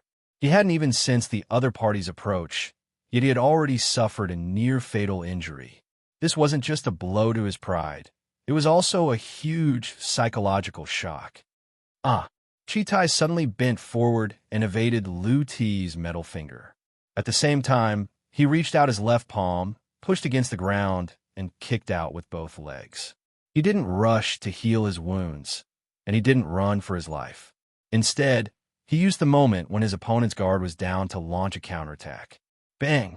Chitai's feet landed on Lu Te with lightning speed. The latter's body was like a blob of exploding liquid. It swelled into a semicircle that looked like a hot air balloon in the air. Then it started to shrink rapidly, and he returned to his human form. What? Chitai's line was one of the classic death flags. Normally, those characters who were blasted into pieces by light wave attacks would say something like this before they died. The reason why he said this in fear was mainly because he saw Lu Ti's reaction after being hit on a data level. Obviously, Chitai's counterattack was very powerful. The damage caused by this move was far greater than the physical damage that it could cause, but it still couldn't break through Lu Ti's tolerance limit. At least, it couldn't destroy her eighth form. However, at this moment, something strange happened again. There was a flash of a blade, and the green light was cold. Another person had entered the battlefield, and without saying anything, he slashed at the half-solidified metal in the air. The blade was as fast as the wind, and the blade energy was like a tide. It was both real and fake, and it was a dazzling sight. Name: 9 solitary blades, special ability type, active consumption, 25% of maximum stamina points effect. Controlling the blade can break everything in the world. Cooldown time, 10 minutes. Must be used barehanded. Remark: according to the legends of the martial world, there was once a peerless master called Dugu Qiuxing. This person had great ambitions since he was young, and he swore to be famous. However, his innate ability was extremely poor, and he had no master. Only the 9th style fist master was willing to take him in as a disciple. When he was 18, Dugu Qiuxing wandered the martial world. He didn't know how high the sky was, and with his crude fighting style and a single blade, he dared to challenge many martial world legends. In the end, he lost every battle. Because his opponents didn't want to kill him, Dugu Qiuxing was never seriously injured. Just like that, 30 years passed, and Dugu Qiuxing died of illness. He spent his whole life as a street performer and teaching disciples. He wandered the martial world for many years, but he never won a single battle. Furthermore, he had no internal energy at all. However, he was proficient in all kinds of martial arts, and he created a set of skills called Solitary 9 Blades, which could break all skills in the world. Many years later, Dugu Qiuxing's disciples ran amok in the world and produced many talents. He was also regarded as a martial arts legend and was known as the master of martial arts. This skill was the title ability of the bladeless swordsman, Solitary Blade. Although his ID had the word bladeless, he obviously had a blade. Not only did he have a blade, it was a good blade, a perfect blade. Name: Cold Moon Saber. Item type: weapon quality. Perfect attack power. Slightly strong element. Ice special effect. When attacking frozen enemies, the damage is doubled. Remark: cold green light is attached to the blade. Cold light flashes. The hilt is inlaid with gold and silver threads in the shape of a crescent moon, hence the name Cold Moon. A powerful attack, a suitable appearance, a rare attribute, and a special effect that complemented the attribute. This saber was undoubtedly worthy of being called a perfect weapon. The person who used the blade was also ranked 10th on the combat power ranking. A sharp blade, an expert, and an ultimate skill. When these 3 elements appeared at the same time, it would usually result in death. Chapter 484. The blades danced in the wind, and the moonlight shone coldly. Earlier, Lute had not fully recovered from Red Iron's attack. Now that the bladeless man had attacked him from behind, it was the perfect opportunity. The semi-solidified metal in the air was once again slashed by the blade-like rain. It could not sustain itself anymore and scattered on the ground like rain. The bladeless man did not let his guard down. He jumped back several meters and took out a pineapple-shaped golden object from his bag. He threw it in front of him and shouted, "Be careful." This sentence was undoubtedly meant for Chi-Tai to hear. With Red Iron's alertness, he naturally knew what the bladeless man was going to do. Red Iron might have been heavily injured, but his speed was not any slower than before. He landed on one leg and jumped out. His movement was like lightning, and in an instant, he was 10 meters away. At that moment, the object thrown by the bladeless man landed in the middle of the liquid metal on the ground. Name: Holy Grenade. Type: consumable. Quality: excellent. Special effect: generates a powerful and stable explosive attack. Remark: one of the most powerful weapons in the insect world, Battlebug. Holy Grenade will not bounce back due to contact with any physical surface, and it is not affected by the wind. The explosion delay is 3 seconds, and it affects a radius of 12 yards. There are no splashes, and its power is all concentrated within the explosion range.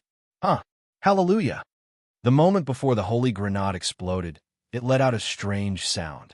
Moreover, the singing was as if an entire choir of Annies had come to the scene to harmonize. It was full of momentum. Boom! After the song, the white light exploded. The place where Lute stood was instantly engulfed by a white sphere with a radius of 12 yards. The explosion was fleeting, and it left a deep semicircular crater on the ground. Lute seemed to have evaporated and disappeared without a trace.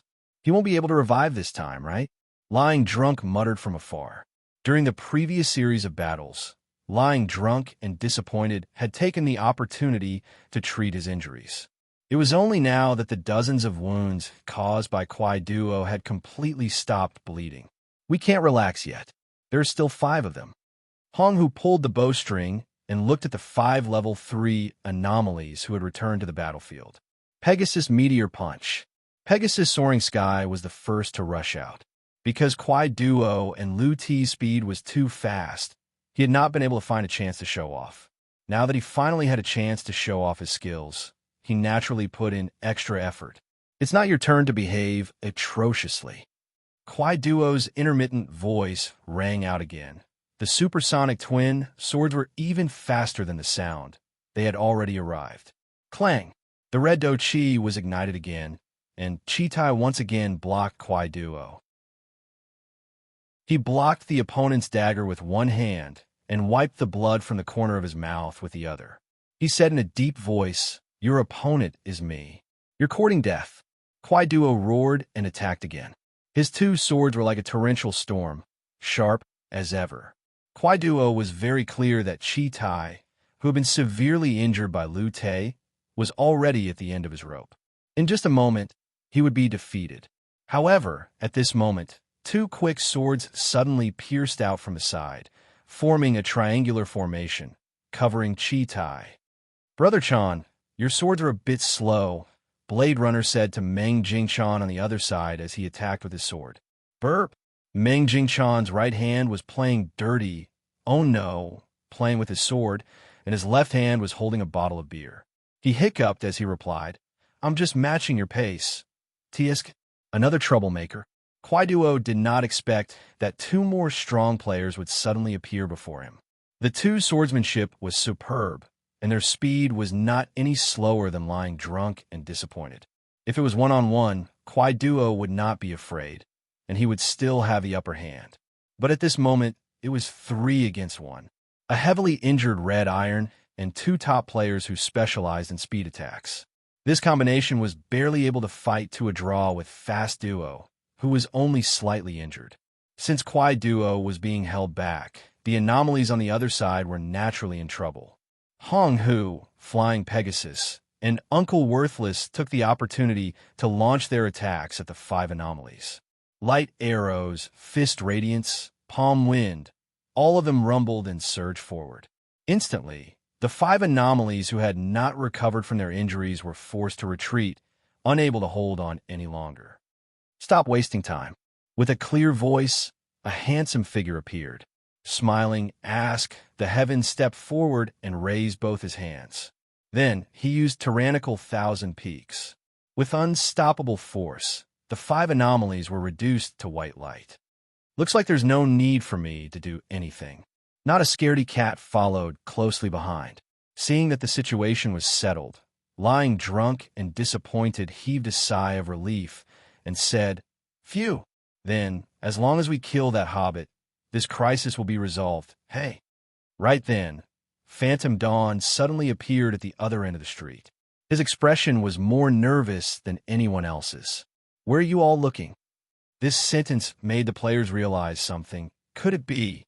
The Bladeless Swordsman was the closest. He took several steps forward and looked into the crater created by the Holy Grenade. With one look, his expression shifted. In the crack at the bottom of the crater, there was still liquid metal wiggling. "She's still alive." The Bladeless Swordsman was shocked. He raised his sword and attacked again. "Don't use energy attacks." Phantom Dawn's warning came too late. He was too far away, and he did not have the time to stop it.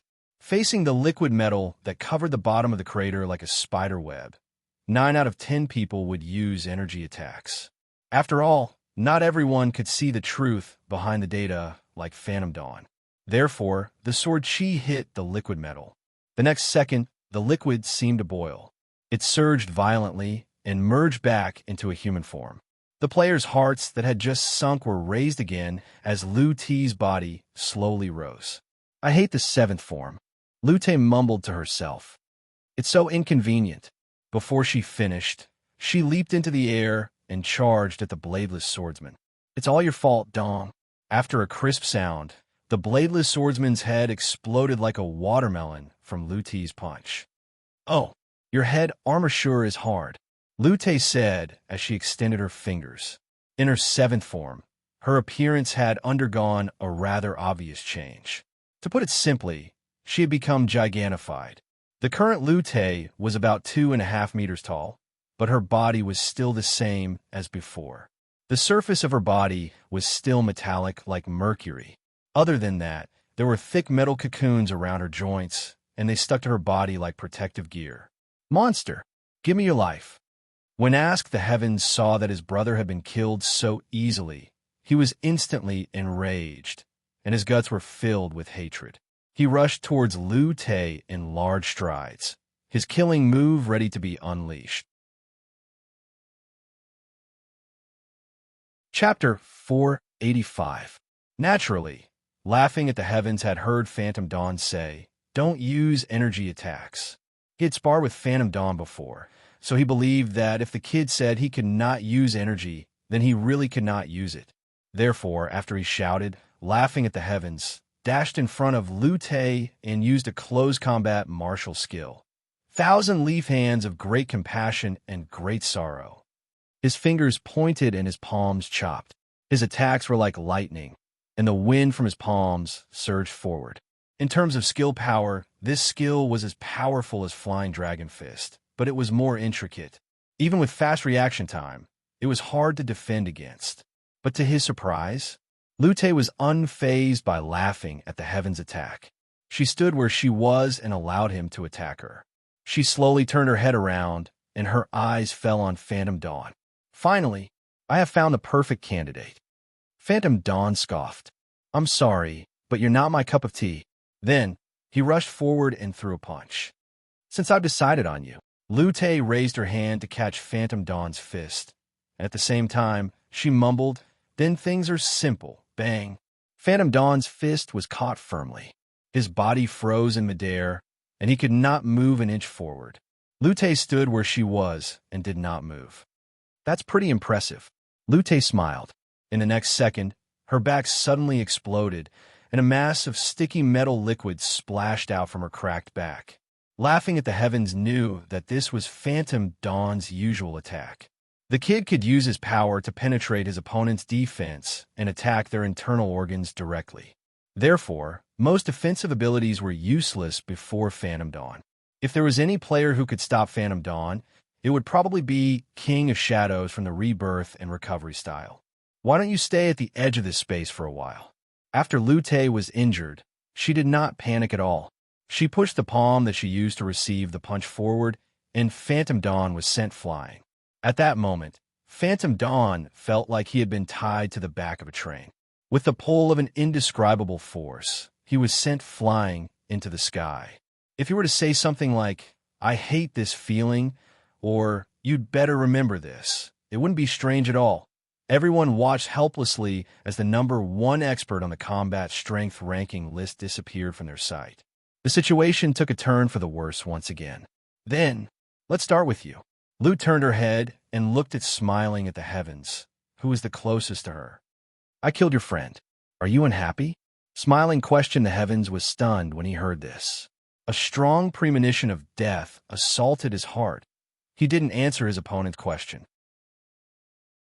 Instead, while he was still alive, he used the last attack he could muster.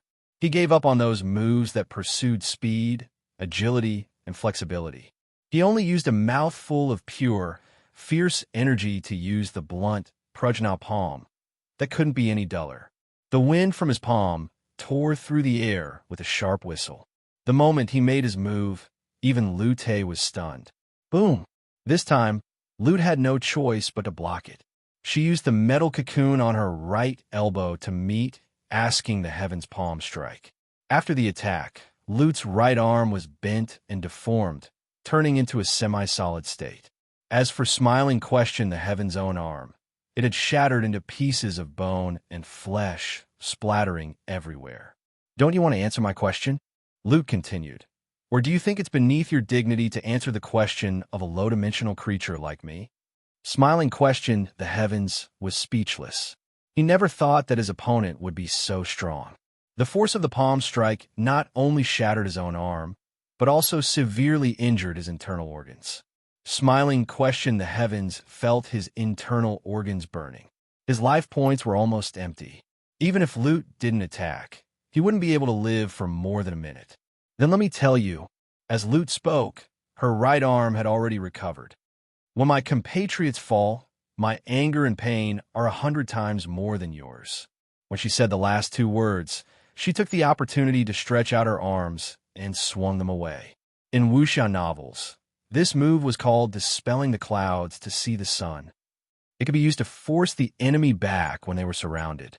But when Lute used this move in her seventh form, the effect was asking the Heavens, who was so close to her, was torn in half by the wind generated by the palm strike.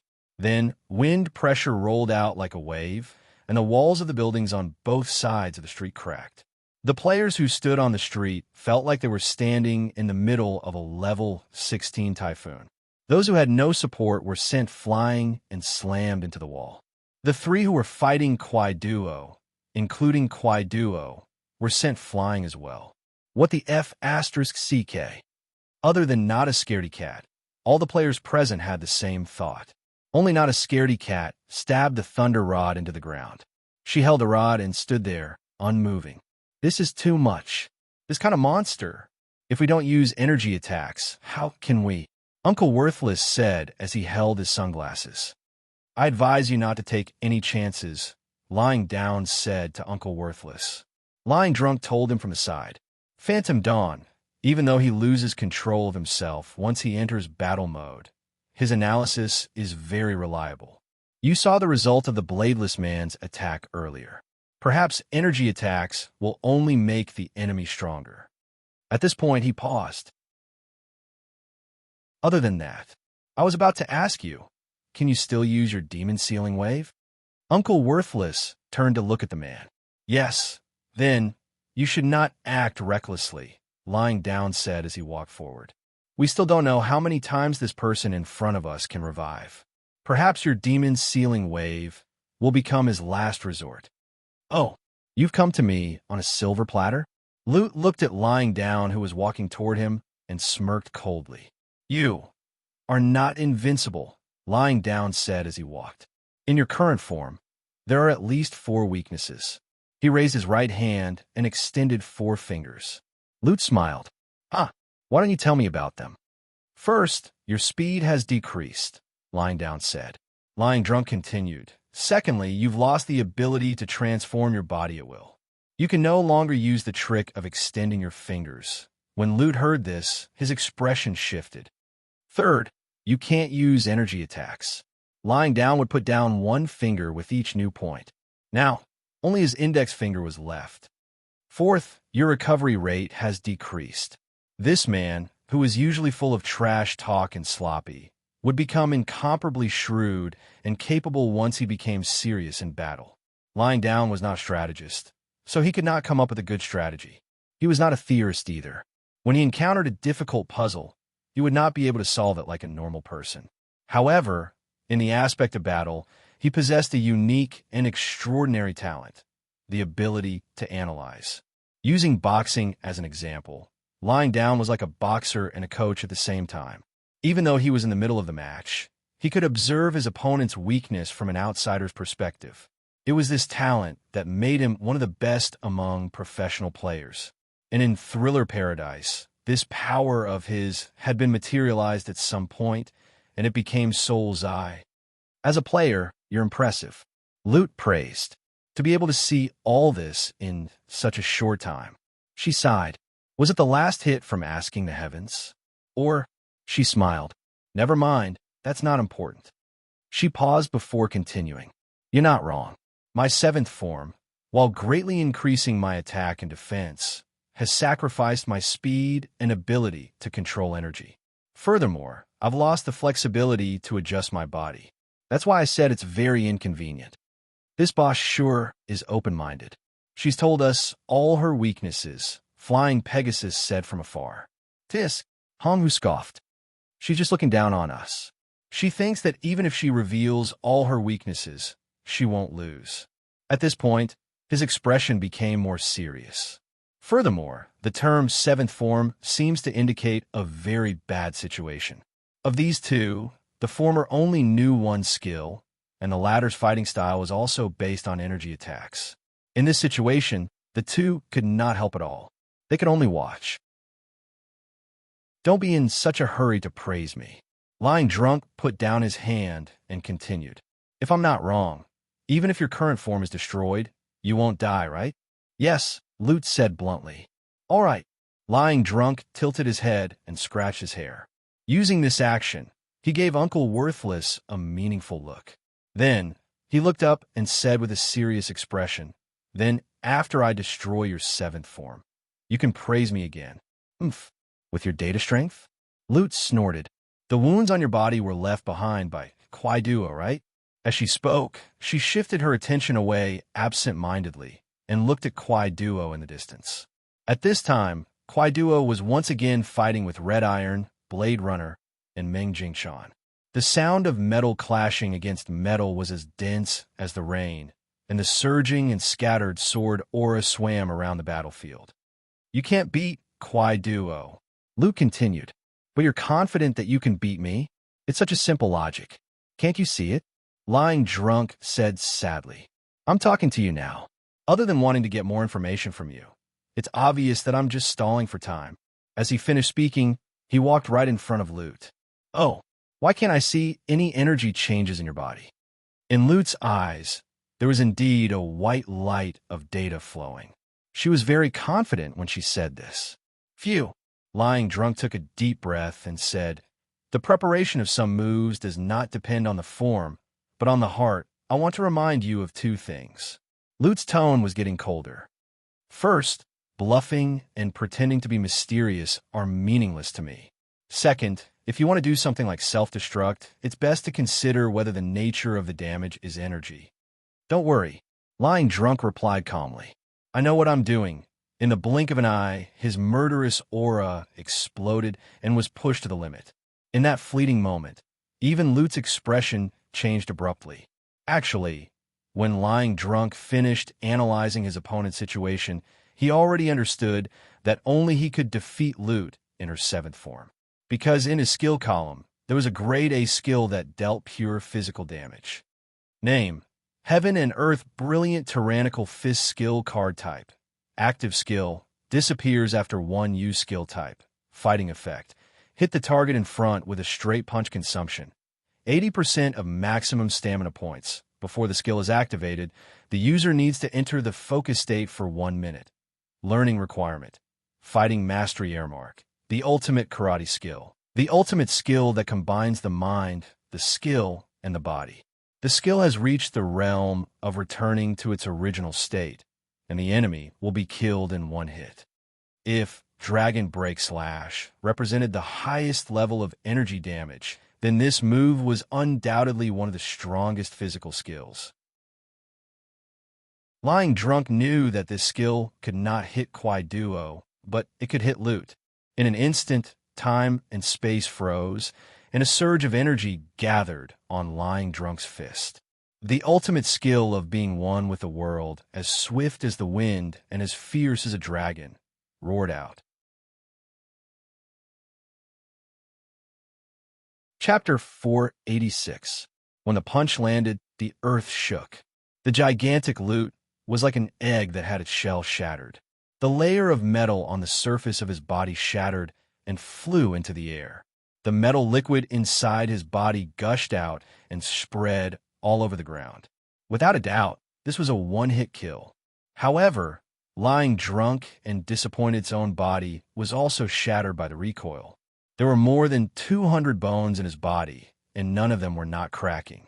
His muscles and organs were unable to withstand the recoil of this shocking blow and turned into a pool of blood. Of course, this was an expected result. Lying drunk and disappointed was already mentally prepared for this. Earlier, when laughing at the heavens was about to die, it revealed many of Lute's characteristics in this form. It was because of his sacrifice that lying drunk and disappointed had the confidence to make a move.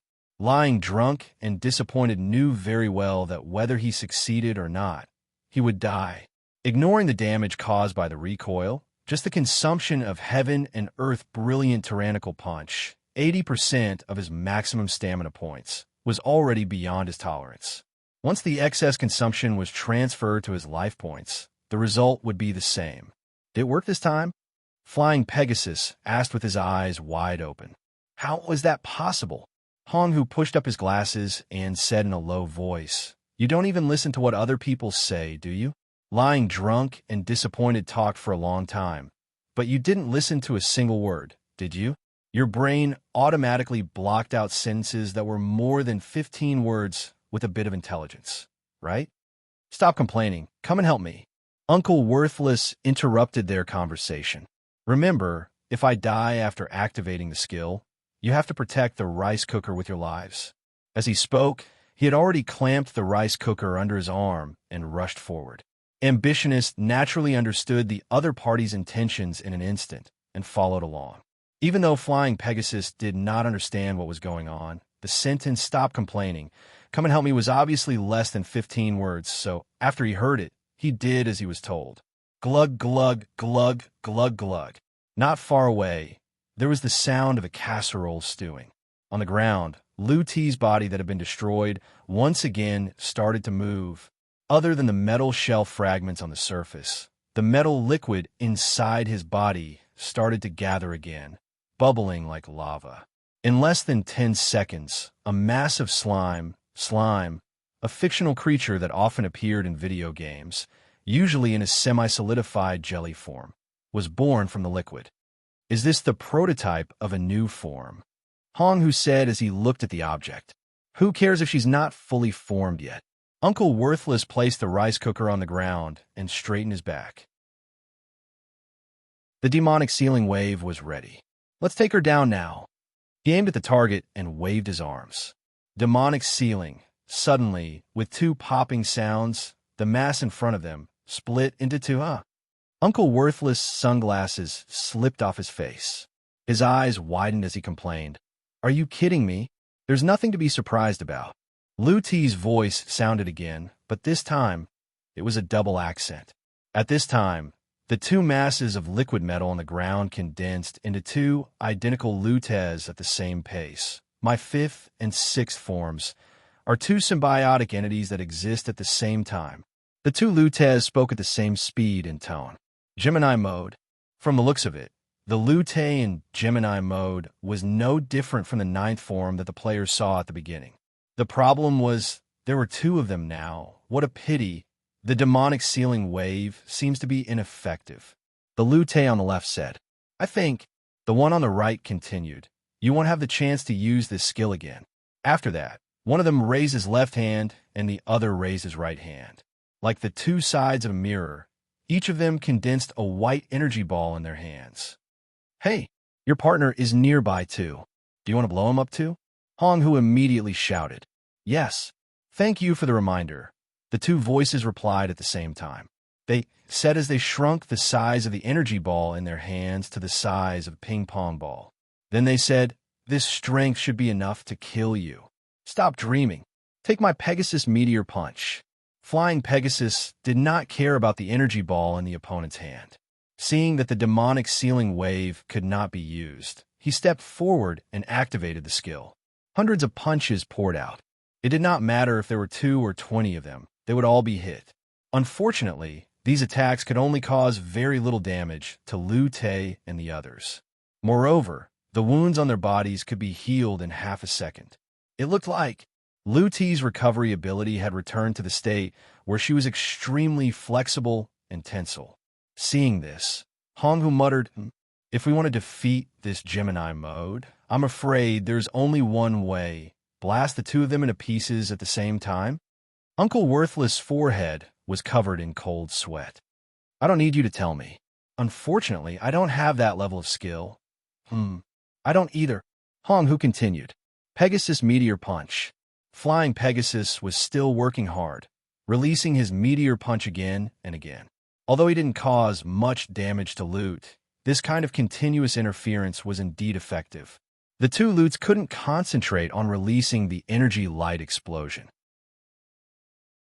Speaking of which, the two lutes simply gave up on throwing the energy ball and said together, "You, the guy who should be the first to be selected by me. I can't believe you are still alive. Humph. How can a hero be defeated here?" Unconstrained Sky Steed shouted. Take this. Flying Pegasus. Meteor Punch. Meteor Punch. So noisy. For the first time in this battle, Lute showed an obvious angry expression. Don't get carried away, you piece of trash. There were two almost overlapping sounds of muffled thuds. Two figures rushed out along two symmetrical paths and appeared on both sides of Flying Pegasus in an instant. Then, it was a bloodbath. The hands of the two lutes were like the wind sweeping the fallen leaves, launching a series of crazy attacks on Flying Pegasus. In that short 10 seconds, Brony took at least several hundred punches. Of course, Hong Hu and Uncle Worthless would not just stand by and watch. They quickly moved to attack one of the lutes, but at that moment, several figures rushed out from all directions and surrounded the two players. TSK, why at a time like this? Uncle Worthless' heart sank. Have reinforcements arrived? Hong Hu's face also paled. The figures that rushed at them were undeniably spawns from Origin. With a rough glance, there were more than 15 of them. And they were not the only ones. Even not a scaredy cat, who was at the other end of the street, was surrounded. Instantly, the shadows of punches filled the air. The players couldn't even protect themselves, let alone protect others. At that moment, Lute's attack on Flying Pegasus also stopped. Brony fell face first to the ground. His body was twitching, and every inch of his skin was covered in blood, but he was still alive. The reason he was still alive was not because he was a cockroach that could not be killed, but because Lute wanted him to live. Lute could see how much life points Flying Pegasus had left, and she could accurately control the power of her punches. She did not use her full strength in her attacks earlier. The reason was simple. She wanted to inflict as much damage as she could on Flying Pegasus to make him feel pain. Humph. Useless. The two lutes looked down at Flying Pegasus with condescension and said coldly, "There is no such thing as a hero in this world. Justice for the weak? Hatred of evil? As an adult human being, do you still believe in these stories? Are you naive or retarded?" One of the lutes said as she raised her leg and stomped on the back of Flying Pegasus' head. Only power can bring about absolute order. If you want to play this kind of hypocritical game, you should see whether you have the power or not. Asterisk bang. Asterisk Lute kicked Sky Steed in the air again and flipped him over. At this moment, they could see that soaring Sky Steed had been beaten beyond recognition. His entire face was bruised and swollen, and he could barely open his eyes. His lips and brow bone were also cut open, and blood was flowing out like a river. Take a good look. The other Lute turned her head into a flat oval shape and poked it before Flying Pegasus. Take a look at yourself in the mirror. Her face was made of metal, so it could be used as a mirror. Do you think you deserve to be called a hero? You better know when to stop. About 10 meters away, Hong Hu, who saw this, roared. He wanted to rush over to help, but he was surrounded, so he did not have the energy to be distracted. After turning around, he was exposed. He was hit several times by the three anomalies behind him, and he died on the spot. Look, your friend lost his life to save you. Lute smiled coldly at Flying Pegasus. And what can you do, other than shouting Meteor Fist time and time again, and then using those attacks that are like scratching an itch through one's boot? What other abilities do you have? Pa! Flying Pegasus, who was lying on the ground, raised his arm again. He used his bloody and swollen fist to punch Lute in the face. You're asking for it. Lute roared angrily. She grabbed Flying Pegasus' neck with one hand and lifted him up. She tossed him into the sky. I'm going to blow you into pieces. In her anger, Lu Te gathered an energy ball with a radius of 1 meter on her fingertip. When Flying Pegasus was high enough, she was going to throw it at him. DDD. At that moment, the other Lu Te looked up at the sky. Suddenly, she seemed to have noticed something. Several seconds later, her expression changed. What's going on? Warning. High energy reaction detected. Data identification. Pegasus Meteor Punch tactical options. Survival rate. 0%. Ridiculous. Lu Te, who was controlling the energy ball, was also shocked. That kind of trashy skill has 0 chance of survival? Impossible. The other Lu Te said. His stats are almost depleted. He's covered in bruises. Even breathing is difficult. How can he still use the skill? Ridiculous. Lu Te immediately shouted angrily and threw the energy ball with his finger. The energy ball whistled and flew into the sky. At that moment, everyone present slowed down the pace of the battle. They looked at the sky at the same time. The audience in the broadcast area also held their breath and watched this scene attentively. However, the destructive explosion that they imagined didn't happen. It disappeared. Everyone, including the 2 Lu Tes, had the same question in their hearts. Of course, that kind of attack wouldn't disappear into thin air. It was just evaporated by the heat of the mini-universe. Several seconds passed. Above the night sky, among the clouds, a bright star fell. Heroes won't admit defeat. The guy who was beaten up like a pig's head fell down while mumbling. Heroes won't give up. When he spoke, he seemed to be struggling. However, the determination and passion in his eyes didn't waver at all. Is it the soul's eye? The 2 Lu Te's voices became synchronized again. The astonishment on their faces seemed to have merged into one. How can there be such an inexplicable soul's eye? The algorithm is completely illogical. Oh, Flying Pegasus used up the last of his strength. He stretched his arms and punched while shouting, God, horse, flow, star, punch. It was still the same move because he only knew this move. But what does that matter? For heroes, the moves weren't important. Chapter 487. This is quite surprising. Woody, who was in the conference room, looked at the screen and laughed. The person who no one placed a bet on has become the key character. Mortals always bring unexpected surprises, don't they? Vincent continued. Beside him, Sheeta counted with his fingers and said, Then, the error has been corrected, right? He paused for a moment before continuing. Su Huaishang didn't make it into the finals, and Yamaraja has already used up all of his Dragon Break Slash. Their missions have been completed by unrestrained Pegasus alone. That might not be the case. Woody replied. Actually, this list of 10 is just an insurance measure to increase the success rate of the plan. Based on the player's skills, items, character's ability, and habits, a comprehensive consideration was made, and 10 people were selected to deal with each of Lute's 10 forms. He explained, theoretically speaking, even if none of these 10 people enter the finals, as long as there's a player, anomaly, or NPC who can defeat all of Lute's forms on their own, the result will be the same. I'm curious, what if there is a slight mistake in your scenario and Lute's plan succeeds? Sid asked. That would be even more interesting. Woody pushed on his glasses. I wonder what will happen to the human world. Hey, you didn't even answer my question, did you? Sid grumbled. You have a I don't care what happens to the human world attitude. That is where his bad taste lies. Vincent scoffed. After all, this is not a mission given by Satan.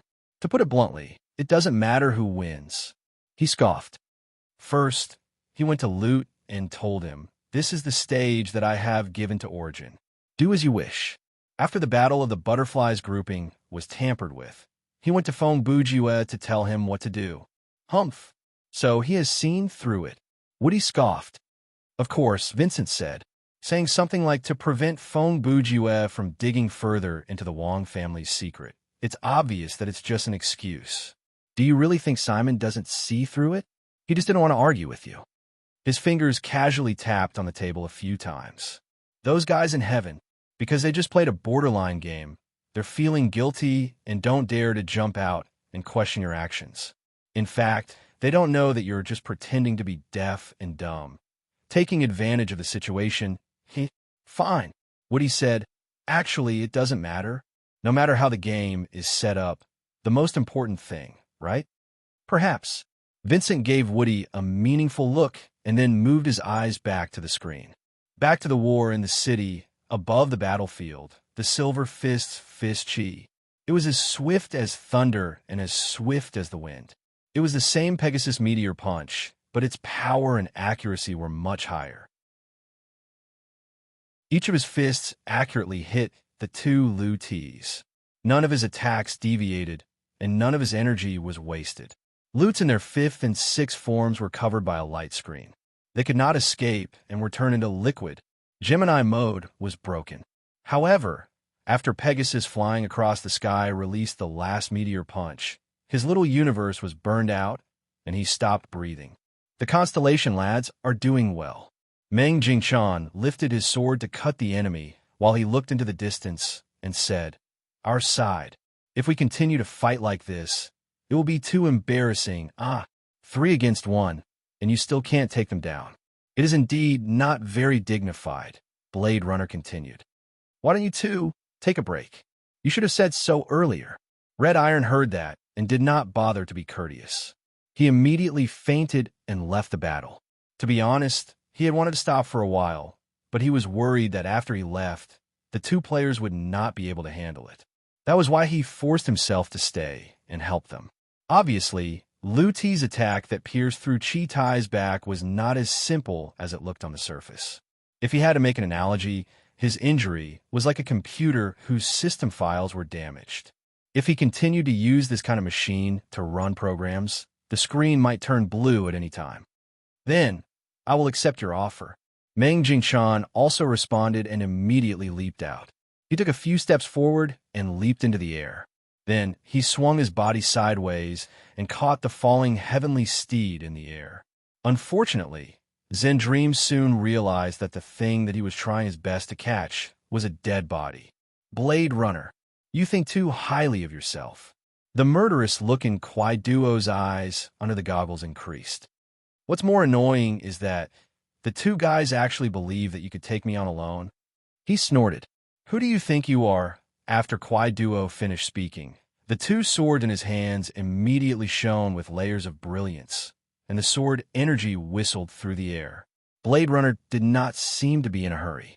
His body was like a swimming dragon, and his sword style was strange. He either blocked or dodged the opponent's attacks one by one. The remaining force of Kwai Duo's sword energy rolled out wildly, leaving countless deep grooves on the surrounding ground and walls. However, it could not hurt Child Jian at all. I feel much more relaxed now." Blade Runner raised his eyebrows and sneered. "Your attack pattern is too shallow. If it were not for your speed, it would not be enough." Child Jian's words hit the nail on the head and directly pointed out J1, Kuai Duo's fatal weakness. Indeed, Kwai Duo had a speed that even Lu Tai could not catch up with, but his fighting skills were actually very ordinary. The blow that Red Tai had sent him flying earlier was the best proof. Because the two had fought in the past, Red Tai already had some understanding of Kwai Duo's fighting style. This time, Red Tai only tested for a short while and knew that his opponent was still using the same trick. And an opponent like Kwai Duo happened to be the one that Blade Runner was best at dealing with when it came to close-quarter combat. Flashes of sword was undeniably one of the best at it. When Feng Bujue fought with him, he also had the upper hand in terms of absolute speed, but he was completely defeated. If it were not for the timely awakening of his psionic weapon, Brother Ju would have been killed long ago. Now that he was fighting one-on-one with Kwai Duo, Child Jian was able to perform more freely. The experienced Meng Jingchan also saw this and left. "Not good enough," Kwai Duo said gloomily. "Then take a good look at this." As he finished, he disappeared. In the blink of an eye, Kwai Duo disappeared. Teleportation? That was Blade Runner's first reaction. But he was wrong. Whoosh, whoosh, whoosh. Sharp and indiscriminate slashes, with the spot where Kwai Duo disappeared as the center, spread out at an unbelievable speed. For a time, half of the street was filled with wind, and dust flew everywhere. Child Jian was indeed wrong. Even though he had the upper hand in terms of fighting skills, this kind of unreasonable method of using brute force was not something that he could deal with. At that moment, the difference in power between a player and a level 1 anomaly was most directly reflected. In terms of pure strength and speed, the two could not be compared at all. Blade Runner's face paled. He waved his sword, trying to block the attack. But how could a body of flesh and a sword of several inches block this brute force? Wherever the wind passed, the earth cracked and the rocks parted. Countless wounds appeared on Blade Runner's body. It was as if he had been eaten by a school of piranhas. He stood in the wind and died. The wind stopped, and the figure reappeared. Ha ha! Kwai Duo, who had stopped his attack, finally sighed in relief. He could not help but laugh. Let's see how arrogant you are now. Ha! Pa! A hand suddenly pressed on Kwai Duo's head. His laughter also came to an abrupt end. Then the owner of the hand grabbed Kwai Duo's head like he was grabbing a basketball, lifted him up, and spun him 180 degrees. Kwai Duo's eyes moved, and soon, a person appeared before him. It was a woman covered in blood. So, 10 seconds ago, she was not afraid at all. Seeing Child Jian in danger, she wanted to come forward to help.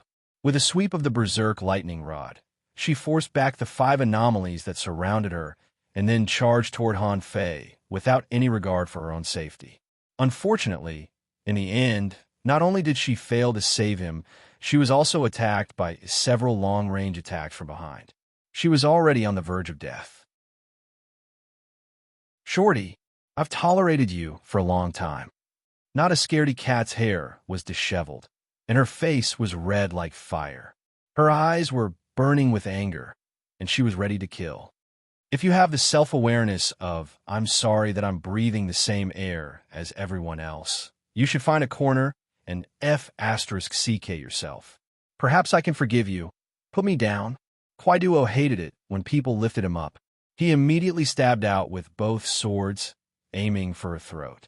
Even though not a scaredy cat raised her neck to evade, the 2 sides of her neck were still cut open, and blood gushed out. Fine, as you wish. Not a scaredy cat's face was twisted, and she did not mind the pain.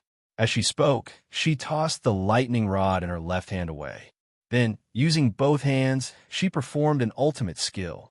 This skill was called Quick Twisting Arms Neck Smash. There was no skill description because this was not a skill. This was just one of the many skills that Not a Scaredy Cat had practiced against Child Jian. In any case, the level 1 anomaly, J1 Kwai Duo, died under the WWE's classic skill. And after Not a Scaredy Cat used the skill, she did not stand up again. On the other side of the battlefield, after placing down Flying Horse's body, Meng Jingchan rushed to Uncle Worthless' side to fight alongside him. Hong, who was dead, and Red Iron had temporarily retreated to the side, so these 2 players became the last fighting force. Even though the 2 of them had seen Blade Runner and Not a Scaredy Cat die one after another, there was nothing they could do. Liu Tai could revive a few more times, and they might not be able to handle the encirclement of more than 10 level 3 anomalies.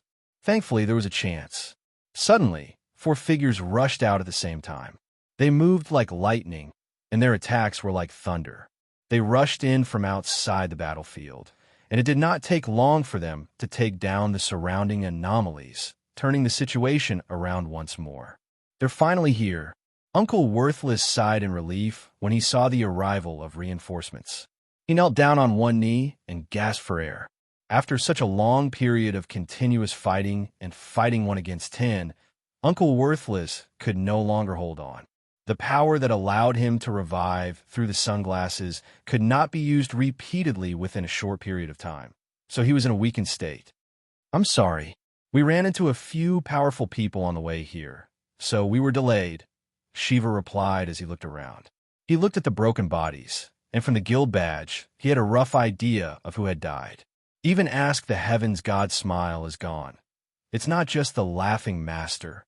Even our drunk and disappointed has died. Once Meng Jingchan had the chance to breathe, he lit himself a cigarette. But the bodies are too broken, so you won't be able to see them. When Shiva heard that, his expression shifted. He searched for a few seconds before asking, "Where is Phantom Dawn?" "He flew away," Meng Jingchan replied. "He shouldn't be dead yet, so he will return sooner or later." He took out a can of beer and took a swig. Burp. "Hopefully, we'll be able to survive until then." Lu Ti's voice rang out again. "Have serious doubts about that." This time, her appearance was a large metallic snowflake. "What is that?" Shiva asked.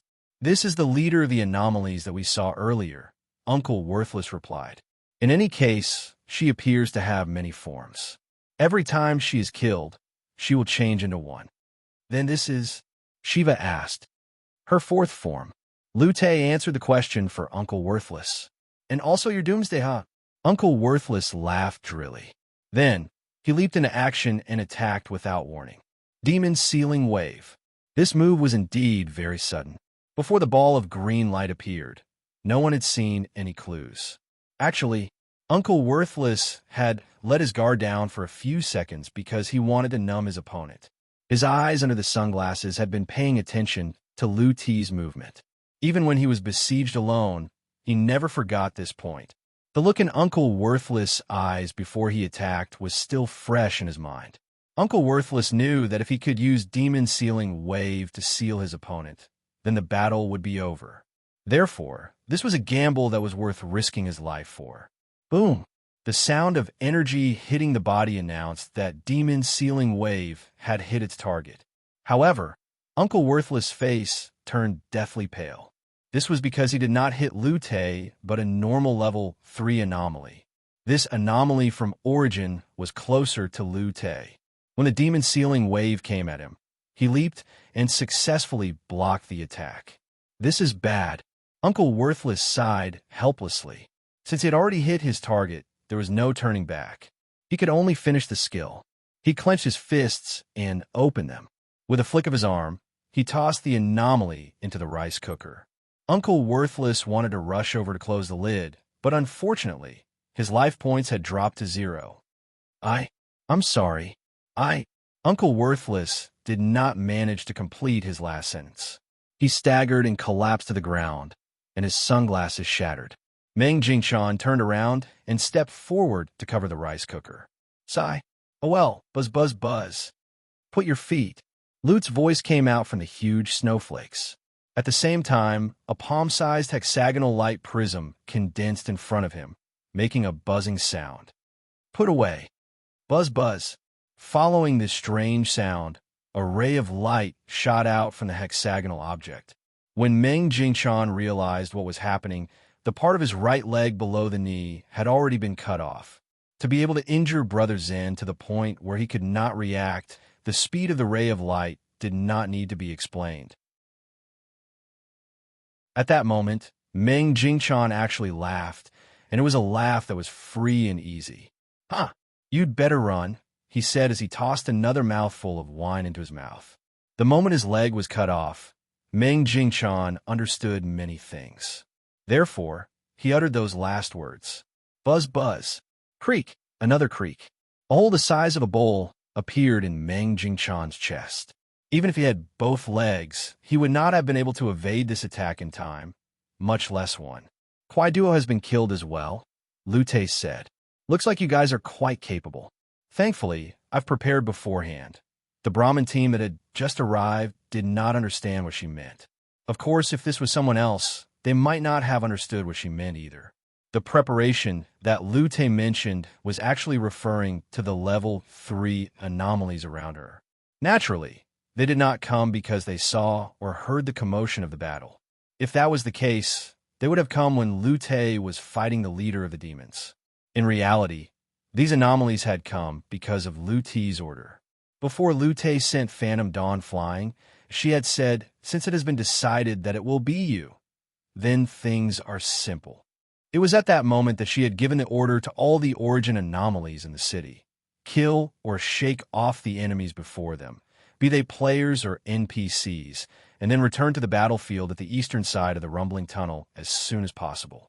That timing was not long after Red Iron made her appearance, and the players had broken through 2 of her forms. Even though Lu Te had heavily injured Red Iron at the beginning, she still had this trick up her sleeve. The main reason was to prevent situations like the mana-sealing wave and to eliminate all the theoretical possibilities of failure. Therefore, this was what had happened before them. The 4 Brahmin players were no longer in their best condition. On the way there, they had been ambushed by 1 level 2 anomalies and many level 3 anomalies, and they had exhausted quite a lot of skills and life points. Now, they were surrounded by more than 20 enemies, including Lu Te in her 4th form. This was truly a desperate situation. Furthermore, the other origin anomalies in the city were still rushing over. In the few minutes since the 4 arrived, the enemy had added another 5 to 6 people. Regarding Red Iron, he had disappeared without a trace. No one knew where he was hiding to heal his wounds. It was under such circumstances that, suddenly... Chapter 488. 15 minutes ago, 7 kilometers west of the explosion tunnel, on the roof of Golden Maggot 1, an unfamiliar voice said, "Don't think about it. You're like the hands on a clock, spinning in circles. If you don't find a spellcaster, you will never be able to leave." Before the voice finished, Xiao Tan and Matcha Cookie were already in a state of panic. But this time, Xiao Tan was not in a hurry to step on the brakes. After all, this was just a normal voice. 1, it was not accompanied by a scary ghost image, and 2, it was not accompanied by the hasty background music of the 90s horror movies. Therefore, it was still within Dr. Wong's tolerance level. "Who is up there?" Xiao Tan raised his voice slightly and asked with fear in his voice. As he asked, he gave Matcha Cookie a look through the rearview mirror. At the same time, he slowed down the car. Matcha Cookie reacted quickly. She pressed a few buttons and prepared to activate the weapon on the roof of the car. "My name is R2, Sharp Wind," Sharp Wind replied. "I'm here to help you get out." "You're an anomaly?" Xiao Tan asked instinctively when he heard the name. "Yes," Sharp Wind replied calmly. "Wait." Xiao Tan quickly waved his hand to signal Matcha Cookie to stay put. "I remember. Brother Ju mentioned you before." "Yes, I once snuck into a sandbox and helped Feng Bujue," Sharp Wind replied. After Xiao Tan heard that, he thought about it and felt that the man's words were more trustworthy. "Okay, I understand. How about I stop the car first and let you come down and talk?" "Hey, you believe him just because he said so?" Matcha Cookie reminded him softly. "What if he's lying? Since I can come up to the roof of this car without making a sound." Sharp Wind interrupted Matcha Cookie. "Then I can also launch a surprise attack without your knowledge, or leave behind a nuclear warhead, and then leave without making a sound." He paused. "I wonder if this hypothesis dispels your doubts." In the few seconds that Sharp Wind was talking, Xiao Tan had already stopped the car. Then, a figure flipped and landed on the road in front of the car. R2. Sharp Wind looked the same as when he was in South Park, but this time, he was wearing a thick protective suit. He looked like a man with Michelin tires. "I'll keep this short." Sharp Wind did not seem to have any intention of getting into the car. He stood in front of the car and said, "The time frame of this circular space is the moment when I'm within 100 meters of you. Therefore, I conclude that this is not a mental interference ability, but a trick to distort and connect the physical space. Therefore, the spellcaster purposely waited until I was with you before making his move," he said methodically.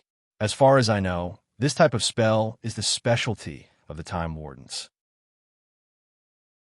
Among the 12 Time officers, other than Sam Montier, who is imprisoned on Devil Munching Island, the one who is most proficient and likes to use this kind of spell is Tfer. "I don't know him. Never heard of him." Xiao Tan and Matcha Cookie had the same reaction. "It's okay." Sharp Wind was very forgiving about this. "Let me continue. First, please construct a concept in your mind. The street before you looks straight, but it is actually not a straight line. It is the outer edge of a dodecagram. This edge has 24 corners that are inverted." He pointed at the split in the road.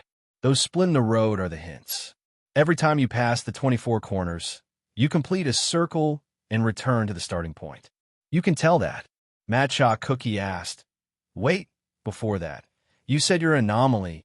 She was, after all, a professional player from a mainstream guild. It was impossible for her to not know anything about this, so it was normal for her to be curious. I'm sorry, but I can't explain it to you in detail. Sharp Wind used one sentence to stop Matcha Cookie from changing the topic. He continued, in any case, any folded space will have a gap, and this gap is the key to breaking through. It is also the spellcaster's hiding place. Like the eye of a magic circle, right? Xiao Tan asked. You can put it that way. Sharp Wind added, I've been on the roof for quite some time, and I've basically seen through the pattern here. So, let me show you how to get out. He raised his arm and pointed in a direction. The dodecagram has 4 hexagonal intersection points. As long as you drive into the split in the road ahead and make a few turns according to the rules, you'll reach one of them. Based on my memory, this intersection point is closest to the starting point of the circle, so there's a high probability. Gee! Before Sharp Wind could finish his sentence, a sharp blade suddenly appeared and pierced through his chest. Xiao Tan reacted quickly. He was shocked, but his body moved instinctively. He threw out his fist and prepared to rush out the windshield to help. There's no need. To his surprise, Sharp Wind raised his hand and spread his fingers. He gestured to Xiao Tan to stop him. I can take care of it myself. Rimwind's expression was so cold that it made people's hair stand on end. In the next second, he twisted his body and broke the sharp blade that pierced through his body. Behind Sharp Wind, there was now a strange shadow. It was a humanoid creature wrapped in a long robe. His hands were covered with a mane, and his face looked like a half-human, half-bear. But the most noteworthy thing was the color of his fur. It was zebra stripes. This was the time officer fur. The sword in his hand was a strange sword that was 3 meters long and 1 inch wide. The base of the sword was round, and the hilt was connected to the body of the sword.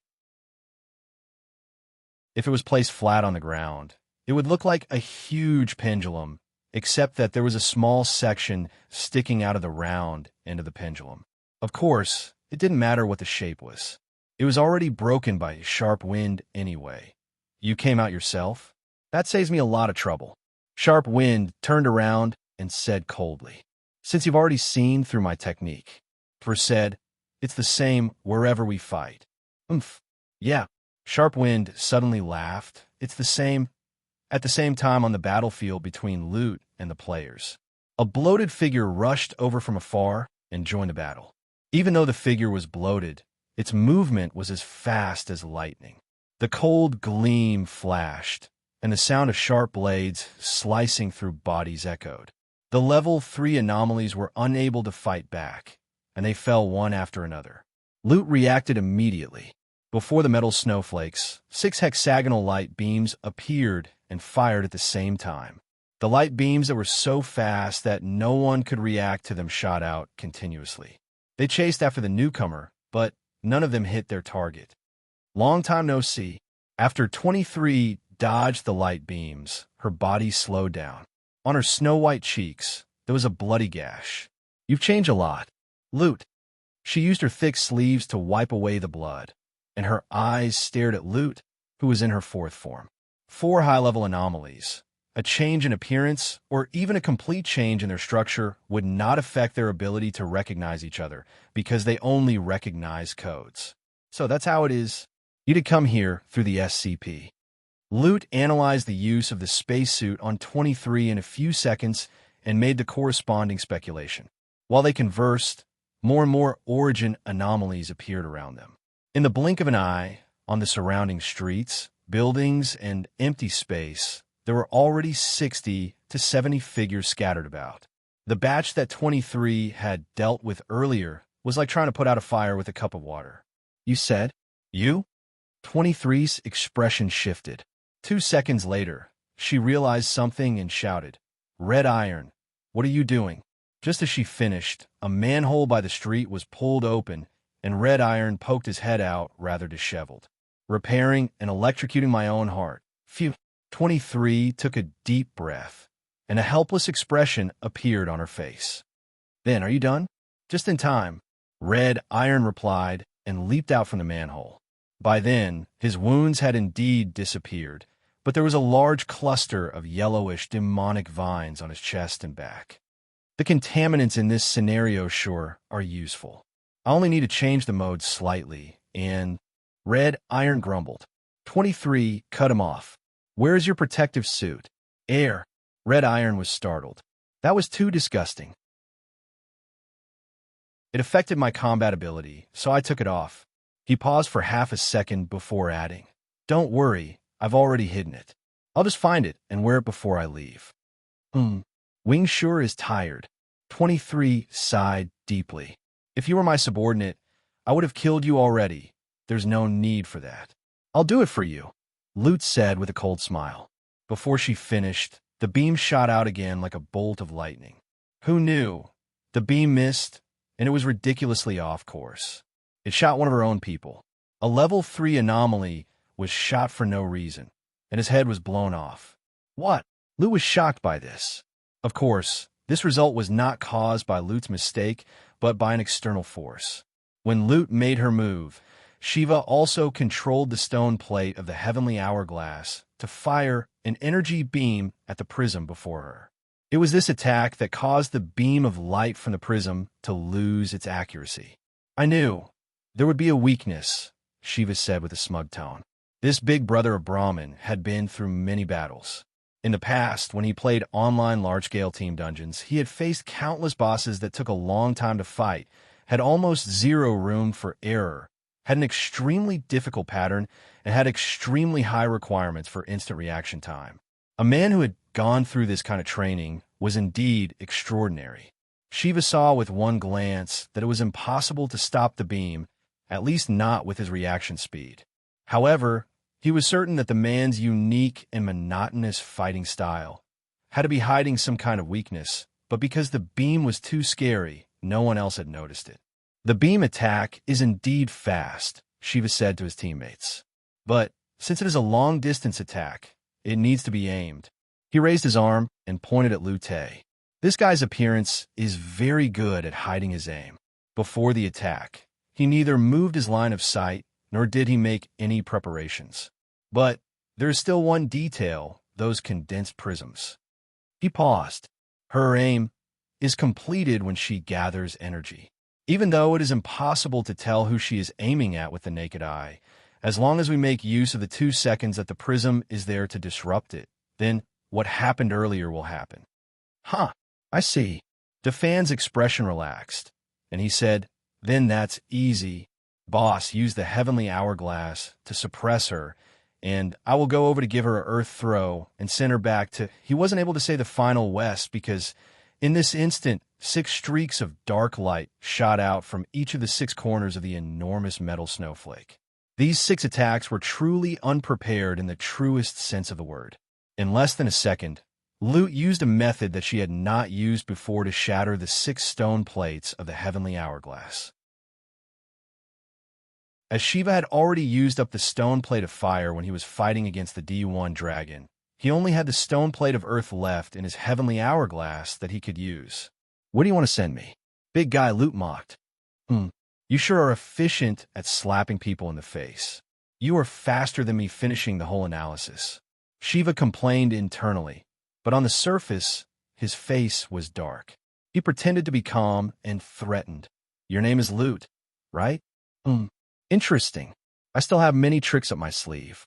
Don't think that just because you have shattered my sorcery weapon, you can rest easy. If you want to take out the rocket launcher, then go ahead, Lute interrupted. The things in your inventory, the skills in your skill bar, I know them all. Her tone was dripping with condescension. I also know how much life points, stamina points, and sorcery points you and your 3 friends have left. She paused as if waiting for the 4 heavenly kings' reaction. Then she continued in a dark tone. Your terror points have started to rise. Can I interpret that as shock and fear? Red Iron, you cover the 4 of them. Try your best to hold on. In the 1 minute or 2 while they were talking, 23 had already observed the 4 players' condition, and she had made this decision helplessly. I will hold back Lute, she said with a serious expression. Before he arrives, We cannot be defeated. Ridiculous. Lute laughed coldly. 23, you know it yourself? You're no match for me. So why do you have to go to this extent? The voice from the giant snowflake became clearer and sharper. Other than that, why do you think I am still fighting with you? Ha ha! The chilling laughter drilled into every player's ears. The scene before my eyes. I had already foreseen it. Even though the deaths of the dragon and Kwai duo were outside of my calculations, your deaths have already been displayed before my eyes. She paused for 2 seconds to calm her tone. 23, before you came here, you were dealing with my level 2 subordinates, right? Humph, and now. What you need to complete is the order to hold me back near the explosion tunnel. 23's expression did not change. She still focused on Lute, just in case the enemy decided to ambush her. I know what Zero can do, Lute continued. But he seems to have underestimated what I can do. On the surface of the metal snowflake, a human face appeared with a ferocious smile. The future he saw no longer exists, because, looks like, I came at the right time.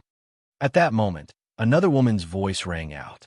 23's and Red Iron's expressions abruptly changed. Zero's instructions had never mentioned such an unforeseen event. From a northern side of the battlefield, a woman walked over. Her appearance and clothes were very ordinary. If she were placed in any game, she would be similar to a passerby. But the code showed that she was Lute, the 15th form of Lute who had mutated to the weakest state. Surprised, isn't it? Lute, who walked over slowly, carried an unconscious young man on her shoulders, Phantom Dawn. Actually, it's not that hard to understand, she said expressionlessly. I have left myself a final insurance. Not far away, Lute in her 4th form continued her own words. After entering this scenario, I immediately split a part of my power and had it hide at the edge of this space. I have calculated all kinds of low-probability scenarios, including the leader of the demons, your Z organization, and the various variables that the players can bring. Even if the worst-case scenario happens, I, who is at the edge of this space, can forcefully shatter the outer shell of the scenario and escape back to the table. And if everything goes smoothly, Lute in her 15th form walked over and said, Zero must have told you to hold me here, and when Phantom Dawn and Feng Bujua arrive at the same time, you could defeat me. She shook her head and tossed Phantom Dawn to the ground. Humph, I'm sorry, but I've seen that future. So, I've already laid out the plan to kill it. Lute in her 4th form smiled. Now, what are you going to do?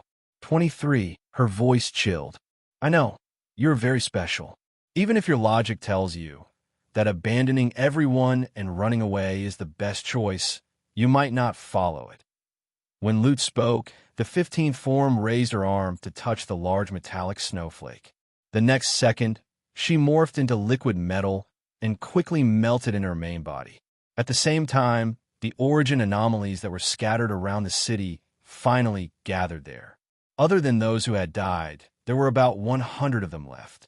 Although they were all below level 3 and had not undergone any sort of enhancement, it was more than enough to eliminate the 4 players from Gods of Brahmin and Red Iron, who had yet to recover from his injuries.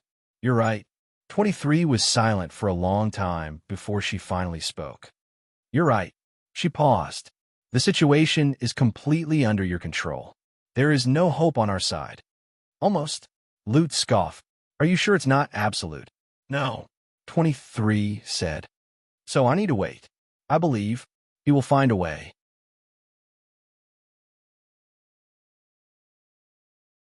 Chapter 489. The song that appeared in this chapter was the theme song for Daimon, sung by Ichiro Mizuki, I Am the Daimon. Buzz, buzz, buzz, buzz. The laser beams flashed like a shadow. The darkness moved, and the murderous intent was everywhere. Lute focused all his attention and firepower on 23. Even though 23's speed was no slower than Kwai Duo at his peak, this kind of high-speed pursuit was still too much for her to handle. It did not take long for her to be covered in wounds. Blood dyed her protective suit red, and dyed the decaying ground red. 23's face paled even further, and the life in her eyes slowly faded. If not for the fact that I was worried about harming my subordinates, I would have destroyed you with one hit. Lu Ti's face that poked out from the metallic snow grinned wickedly. But this is good because you don't have the right to die so easily.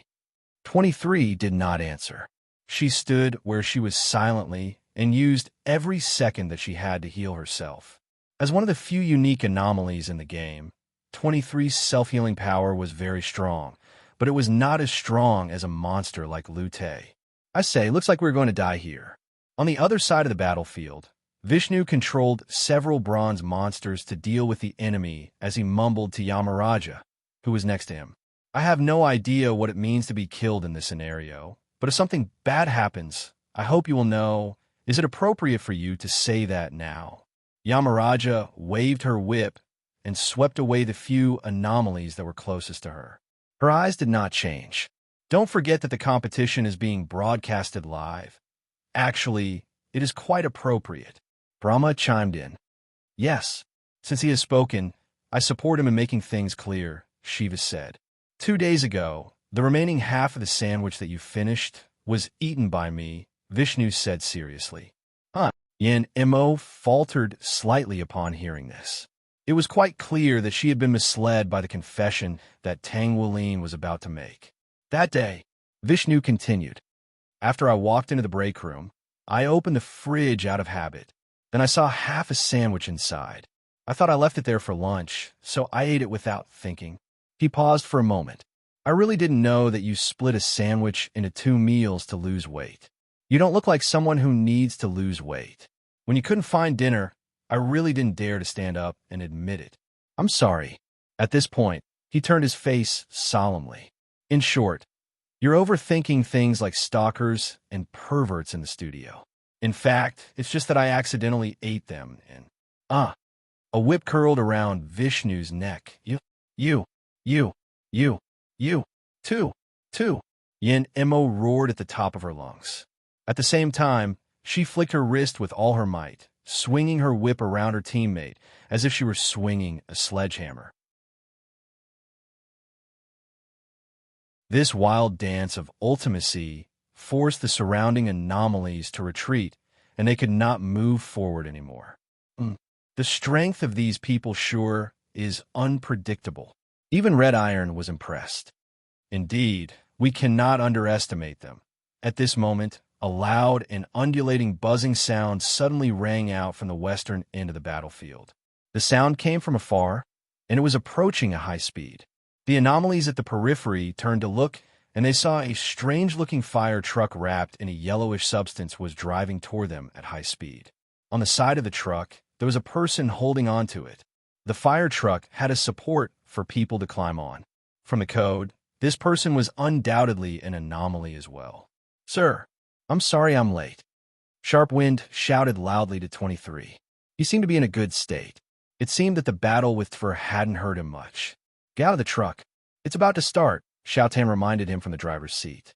Lung Feng heard that and nodded at him. Then he jumped to the side and left the golden maggot number 1. Enter combat mode.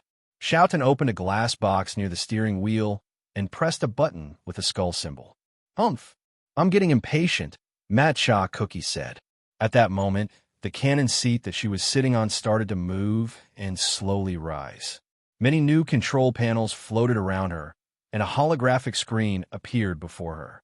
What is that? Seeing the strange thing coming. Even Lute had a confused expression. Obviously, in the future that she had calculated, this fire truck did not appear. However, this was also a normal phenomenon, because what Musashi's Kaganui would create was completely random.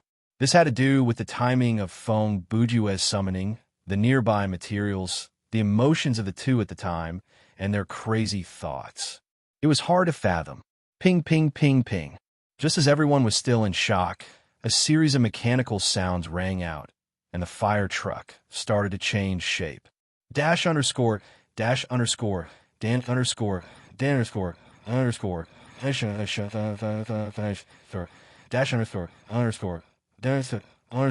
Dan underscore. Dan just as the transformation function was activated, the siren at the top of the fire truck started to play music. This was a song with a strong rhythm. It sounded like a robot animation song, but the lyrics seemed to have been changed. Scramble underscore dash. I don't cry underscore Dan because I'm a robot. A machine underscore Dan, but I understand that burning friendship, that crusade against evil with you. Fatal lightning attack.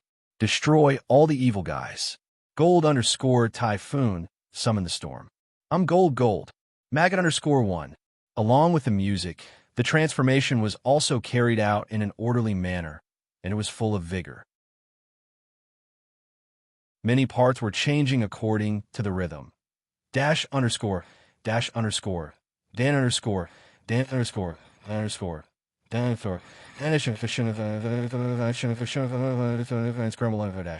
I don't speak underscore Dan because I'm a robot, a machine underscore Dan, but I understand that righteous heart that crushes evil to protect peace.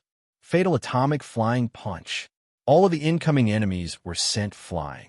Able underscore missile. Summon the flame. I'm gold. Maggot underscore 1. After the song, the transformation was complete.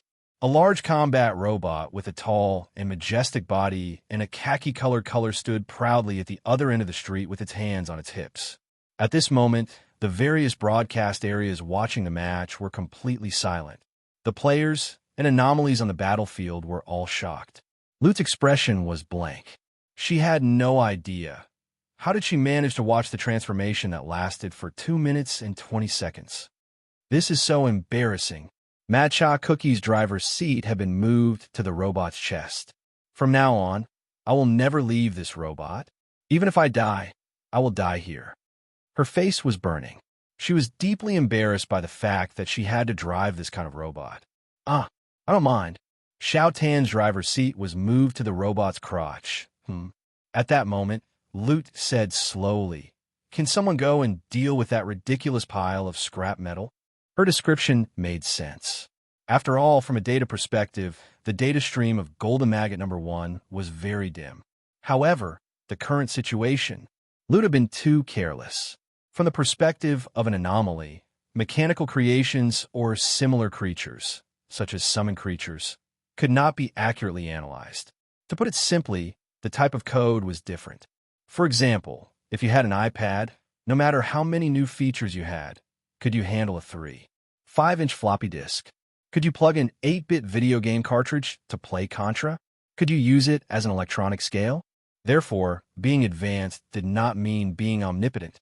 How dare you call Golden Maggot number 1 a piece of scrap metal? Xiao Tan was furious. He shouted through the loudspeaker, "You must be Lute. I'm warning you. Golden Maggot number 1 is very strong. Even though I can only control the movement of my legs with 2 joysticks. But what's with the long-winded beep? The more you talk, the more embarrassing it is." Matcha Cookie interrupted Xiao Tan with a roar.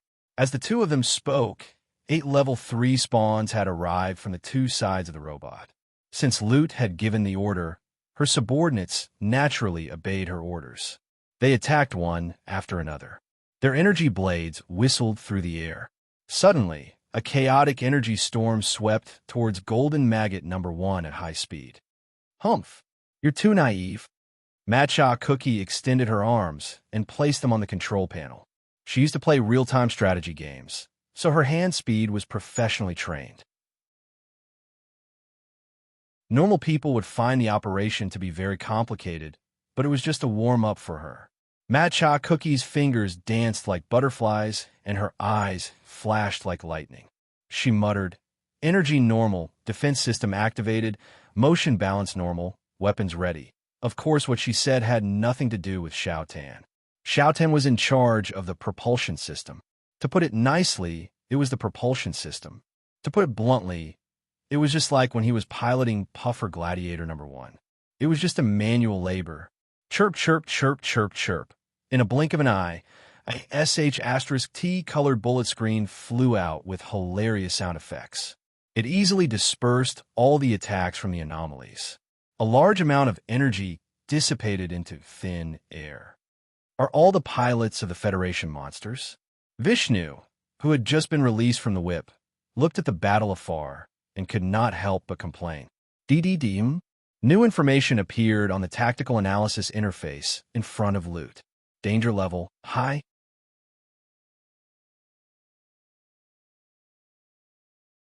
Chapter 490. On the way there, our two Sharp Wind had told Xiao Tan and Matcha Cookie about Origin. He also explained the basic characteristics of Red Iron and 23. Xiao Tan had met Red Iron before, and Red Iron's appearance was clearly different from the other anomalies, so he did not need to worry that the two new players might accidentally injure them because they did not know who was friend or foe.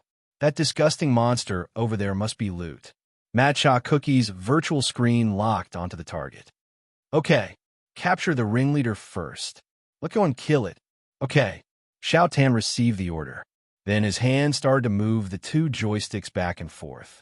The only question in his mind was, why is a crazy primary school student who can create all kinds of powerful dark technology still stuck at such a primitive stage in the design of the drive system? Stop it, Lute ordered loudly. At the same time, the continuous attack of the dim light beam was launched again, heading straight for number 23. Humph. Looks like we're not completely hopeless. 23 chuckled. His body swayed as he retreated. On the other side, Shiva saw that Golden Maggot number 1 was not to be trifled with.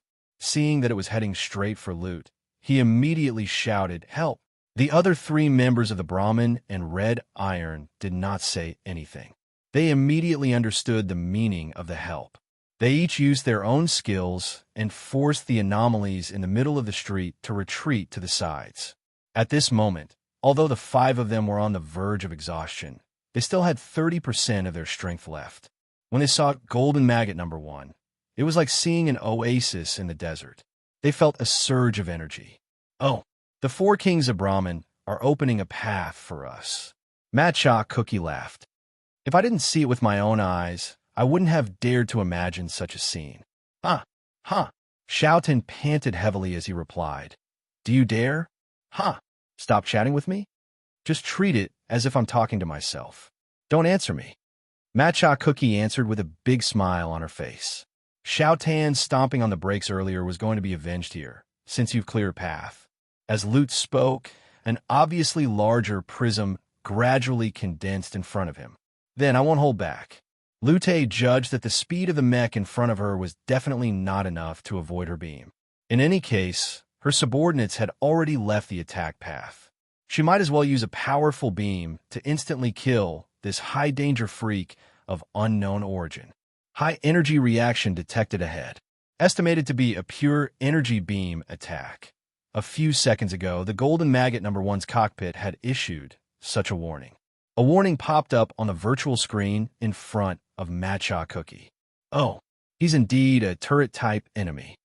Matcha Cookie had an "I knew it" expression on her face. Indeed, when she saw the appearance of Lute's 4th form, she had already guessed most of it. Cannon fire is this mech's specialty. Just wait and see. Matcha Cookie licked her lips as her hands danced on the control panel. In the next second, the chest armor of the Golden Maggot number 1 changed rapidly. A circular opening that looked like a camera lens protruded out. Synchronous proton focus cannon has been activated, ready to fire at any time. Boom! Chirp! 2 sound effects were heard at the same time. 2 bursts of energy exploded at the same time. The speed of Lute's beam was not as fast as the previous attack. Hence, the Golden Maggot number 1's cannon fire went against the beam. Swoosh! When the 2 beams collided, there was no loud sound. Instead, it was like a breeze that dissipated without a trace of smoke. The preparation time is shorter than mine, but the power is the same. Lute's expression turned sour. At this moment, the level 3 anomalies that were temporarily forced to retreat gathered again and charged towards the Golden Maggot number 1. After all, they had the advantage in numbers. It was impossible to keep them away for a long time. It doesn't matter how many of them there are. Matcha Cookie smiled coldly as she pressed the 2 rows of buttons on both sides of her body like she was playing piano. Diffusion mechanical grenade launcher has been activated. Poof! Poof! Poof! The level 3 anomalies suffered heavy casualties. They had no choice but to stop their advance and attack from a distance. This could not be helped. Even though they had strong combat abilities, they were still far from being able to fight a Gundam. Damn it! Lute gritted her teeth and said. She knew she was in trouble because her mobility in her fourth form was very, very poor. This is much easier than I thought. Matcha Cookie saw that she was within 10 meters of her opponent and thought that victory was in her hands. How is this easy? Shadow was panting so hard that his tongue was hanging out. Sure Kill Lightning Tornado Flame Attack has been activated. Is it okay to have so many attributes in the name? Matcha Cookie couldn't help but complain after activating the strongest attack of the mech. In an instant, Golden Maggot number 1 stopped in front of Lute and spread its legs apart. All the armor on the front of the maggot was opened, and countless cannons poked out of it. Boom! A ball of blue flame appeared in the shape of a tornado. Lute's giant snowflake melted into a puddle of metal paste, as if it was blown by a hairdryer. All right, now we just need to take care of the rest. Matcha Cookie thought that she had taken care of Origin's strongest boss. She was quite pleased with herself as she prepared to take care of the rest of the minions in one go. Unexpectedly, 23, who was far away, shouted anxiously, "Run!" She drank it at the right time. Even though Matcha Cookie did not react in time, Xiao Tan did. He lowered and lifted the 2 joysticks and made Golden Maggot number 1 do a standing long jump. It was this jump that allowed it to escape death. A ball of metal liquid spread out like a spider web and covered the position where the robot was standing. If Xiao Tan had acted a little later, Golden Maggot number 1 would have been trapped. Lute's third form was a cocoon-like object. It was covered with sticky web-like threads, and it was still wriggling. My patience has reached its limit. Lute's voice came from the cocoon. It sounded very muffled and a little hoarse. Can all of you please die quickly?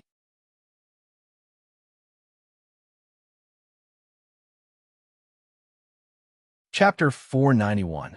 At that moment, Lute was furious. She did not expect things to escalate to this stage. Even though she had confidently shown off her clairvoyance to number 23 earlier, Lute was right. But in fact, as Zero said, Lute's precognitive ability was incomplete. What she could see was only fragmented fragments. However, Lute could use her powerful calculation ability to deduce the cause and effect of the whole event through the parts that she saw. But Lute's method was different from Zero's. Zero could see through the entire data chain directly. There was a fundamental difference between the two. If Feng Bujua was there, he would have seen through this already. If Lute was really one step ahead of Zero, she would not have needed to do any screening. She only needed to predict Phantom Dawn's location and send her troops to capture him. Obviously, she had just finished the data chain after she saw Phantom Dawn. Even so, there were still many things that she could not calculate, like the Golden Maggot number 1 before her. You want to run? A roar came from the cocoon that Lute was in, and then she moved. The cocoon was about the size of a car. It hovered in the air and did not touch the ground. Its moving speed was surprisingly fast. Golden Maggot number 1 was a robot that relied on a lever to move, so it could not be that fast. Furthermore, it could not fly. So, before it landed, Lute had already caught up to it. TSK. She caught up so quickly. Matcha Cookie was not as calm as before. She quickly moved her arms to counter the attack. The upper body of the robot turned 180 degrees, raised its arms, and the big wheel flying fist greeted with a bang. Wheel flying punch, one of Demon God Z's skills. It is a derivative of rocket flying punch. When used, the power will be focused on the arms that are turning 360 degrees and will stop them. Using the centrifugal force created by this, the punch will be launched. It has 3 times the damage of a normal punch. Screech. With a strange sound, another layer of metal web peeled off from the cocoon and shot at Lute. The wheel flying fist collided with the layer of net and immediately stopped. The metal web was incredibly resilient. When the punch hit it, it was like a finger poking into a ball of gum. It was unable to penetrate it. The most troublesome thing was, because his flying fist was stuck in the net, he couldn't even pull it back. As expected, Lute muttered to himself. At this moment, the danger level of Golden Maggot number 1 had dropped to low on her tactical analysis interface. It was obvious that the previous situation could only be described as a coincidence. Since Lute could barely move in his 4th form, and his attacking methods were limited, Golden Maggot number 1. If Lute was in his other forms, even if he was in his 10th form, he might not be afraid of this robot. Quang, Golden Maggot number 1 bent its legs and landed steadily. At this moment, its appearance was even more out of place. Apart from the fact that its upper and lower body were facing different directions, its arms were also missing. Oomph. Scrap metal is scrap metal. Lute quickly closed in again. In just a few seconds, she had already swallowed the robot's arms into the cocoon. Whoosh! Another metallic spiderweb came. This time, it was too late for Xiao Tan to do anything. Warning, the body is facing severe physical damage. Please initiate emergency ejection strategy. I will activate it even if you don't tell me. Matcha Cookie finished her operation as she spoke. In the next second, there was a bang, and a safety pod was ejected from the robot's crotch. After flying a few hundred meters in the air, it crashed into the wall of a building. During this process, Xiao Tan's cries of agony could be heard from the pod. Very good. The troublemaker has left. Matcha Cookie's eyes turned serious. Her hands were like shadows as they moved rapidly on the control panel. I'm going to kill you. Without a doubt, she was prepared to perish together with the robot. As she had said earlier, even if she had to die, she would die in a robot. Output power has reached its peak. The positron cannon has been activated.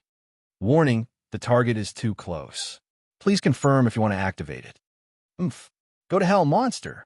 Matcha Cookie completed the last step of the operation decisively. Unexpectedly, at that moment, with a bang, another safety pod was ejected from the robot's back. She was also sent out of Golden Maggot number 1. What's going on? I didn't do that kind of operation. Due to the acceleration, Matcha Cookie was still feeling dizzy. However, her mind was still clear. She did not remember pressing the emergency ejection button of the battle pod. I will not cry because I am a robot, a machine but I understand the burning friendship and the crusade against evil with you. I will not speak because I am a robot, a machine die am gold. Maggot 1. The intermittent singing sounded again from the loudspeaker of Golden Maggot number 1. It was unknown if it was a circuit malfunction or if it was saying something. The tall figure trapped in the metal net was gradually collapsing. The moment before he was destroyed, he ejected the safety capsule and launched a positron cannon at the enemy nearby, according to his last command. Beep, beep, beep. Lute seemed to have detected a terrible situation. He cursed under his breath. D***, boom. The light from the explosion shot up to the sky and lit up the night sky. The light was so strong that it was hard to open one's eyes. At the center of the explosion, Golden Maggot number 1 and Lute's 3rd form had perished together. Oh, this should be over. 10 seconds later, Xiao Tan, who came out from the safety pod, looked at the cloud of dust. Matcha Cookie also came out from the other pod. She was not far from Xiao Tan. I think I was saved by a weird guy. Hey? Brahma shouted from the other side of the street. Can the two of you come over to help? There's still more than 10 enemies to deal with. By then, the number of anomalies on the street had decreased by more than half. There were only about 40 of them left. It looked like Golden Maggot number 1's bombardment was fruitful. Furthermore, R2, Sharp Wind had joined the battle and helped the 4 Heavenly Kings relieve some of the pressure. It's not over yet. 23's words poured a bucket of cold water over the players. It's far from over, you're right. Lute's voice came from the center of the explosion. This is just the beginning. The cloud of dust dissipated, and a brand new Lute appeared before everyone's eyes. She had returned to her female appearance and had a pair of large butterfly wings on her back. Her body that was made from liquid metal had turned dark gray, and there was a clear difference from her original silver appearance. Once Lute appeared, He raised his hand and snapped his finger. A white beam of light suddenly appeared and exploded dozens of meters behind him. There was no one there, but after the pillar of light appeared, a figure staggered out from the edge of the pillar and collapsed to the ground. "You're smarter than you look. Red Iron." Lou turned around to say, "You want to sneak over to wake Phantom Dawn up?" She scoffed. "Do you think I'll let that happen?" There was blood at the corner of Chi Tai's mouth. His left arm had completely evaporated. He smiled bitterly as he held his left shoulder and fell to the ground. He did not make any unnecessary struggle and only said, I thought I could do it. I'm sorry, everyone. I really can't stand up this time."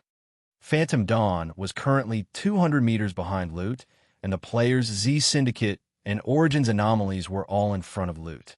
Everyone could see that Loot had intentionally or unintentionally set up a line of defense. Ever since she had merged with her doppelganger, she had been guarding this line. Even when she was attacked by Golden Maggot number 1, she did not back down. "The entertainment ends here," Loot said. Lute opened his mouth and said, "As my farewell banquet to this dimension, there are enough surprises." As she finished, the butterfly moved. In the time it took for a spark to fly off a piece of flint, 23 had already sensed the other party's approach. She immediately crossed her arms in front of her chest in a defensive posture. However, Lute only extended a finger and lightly tapped on his arm. A violent energy explosion instantly exploded, blowing off both of number 23's forearms. 23 spins and flashes. Kalute's butterfly shadow drew out a gorgeous dark light, like a shadow following the body. Boom, boom, boom, boom, boom, boom, boom. She focused all her energy on self-healing and evading, but she was still cornered. Rankyaku, White Thunder. Seeing that his officer was in danger, Sharp Wind rushed forward to help, but the name of the skill is quite cool. Lute smiled condescendingly. She flapped her butterfly wings, and with a blast of air, she deflected Sharp Wind's attack back. Sharp Wind was not done yet, and he was caught off guard. White Thunder returned like lightning and injured himself. However, his actions weren't completely meaningless. At the very least, number 23 was able to break free from the continuous attacks. "Sharp Wind, you just need to protect the players. I'll deal with this." As 23 spoke, he casually tore off the already tattered protective suit on his body, abandoning this bloated attire. "Oh, have you finally made up your mind to die?" Lute said coldly. "If I die here, I won't have to think about how to pass through SCP-004. Under 23's protective suit, she wore a tight black leather suit. It was the same style she wore when she appeared in the story of climbing the stairs. But at this moment, she was covered in wounds and was in a mess. Dried blood and scorch marks caused by the high temperature had already dyed her entire body. "You're right," Lute sneered. "Then I'll fulfill your wish." Whoosh! Just as Lute was about to attack again, suddenly, a golden light flashed.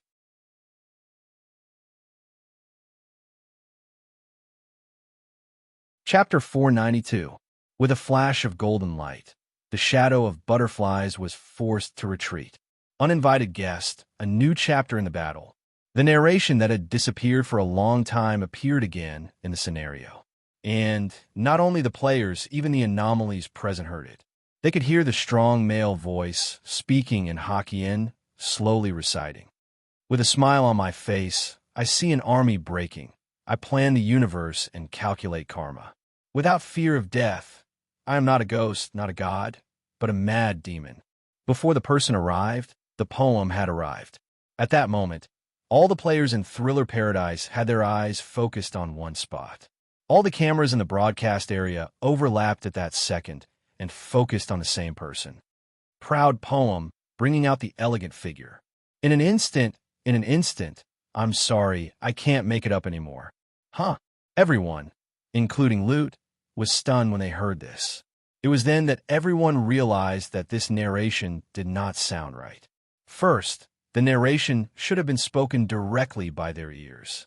The volume should have been moderate, and the pronunciation should have been clear. But at that moment, the narration came from above, and there was even an echo. It felt like someone was narrating it live. Secondly, why would the commentator recite such an inexplicable poem? Normally, it would be recited by the person himself. This place is quite lively. At that moment, a familiar voice spoke. Feng Bujue's figure finally appeared on the rooftop of a skyscraper by the street. He used his usual unfathomable gaze to look down at the people on the battlefield. He looked like he was taking a stroll in the park, and he was exceptionally relaxed. Lute raised his head to look at his brother Ju, and the white light of data appeared in his eyes again. Feng Bujue, yes, that's me. Feng Bujue replied. You're Lute, right? He narrowed his eyes to study the man. Before we officially fight, I wish to ask, can you voluntarily give up on this plan? Pa! Lute snapped his fingers, and a white light shot out to swallow the spot where Brother Ju was standing. All right, I think your answer is clear enough. Feng Bujue's voice sounded again, and his figure appeared behind the position he was at just now. He dodged it? Lute thought to himself. With his data strength, he can actually reach such a speed? Hey, Feng Bujue. Shiva bellowed. What was that narration about? Oh, that. Feng Bujue smiled and raised his hand. There was a pocket watch hanging between his fingers. Just use this. He shook the pocket watch, then put it to his mouth, cleared his throat, and said, What's so serious? A gloomy and morbid voice sounded, and it also had the effect of being mixed and accented like a narrator. Name, deceiving pocket watch type. Other quality, excellent. Special effect, can slightly change the user's voice and volume. Voice change will consume 10 stamina points per second. A message from the inventor, Professor Bamboo. I have to admit, my invention is not perfect. It will be difficult to mimic the voice of the opposite sex. Other than that, the volume cannot be increased to the same level as a loudspeaker.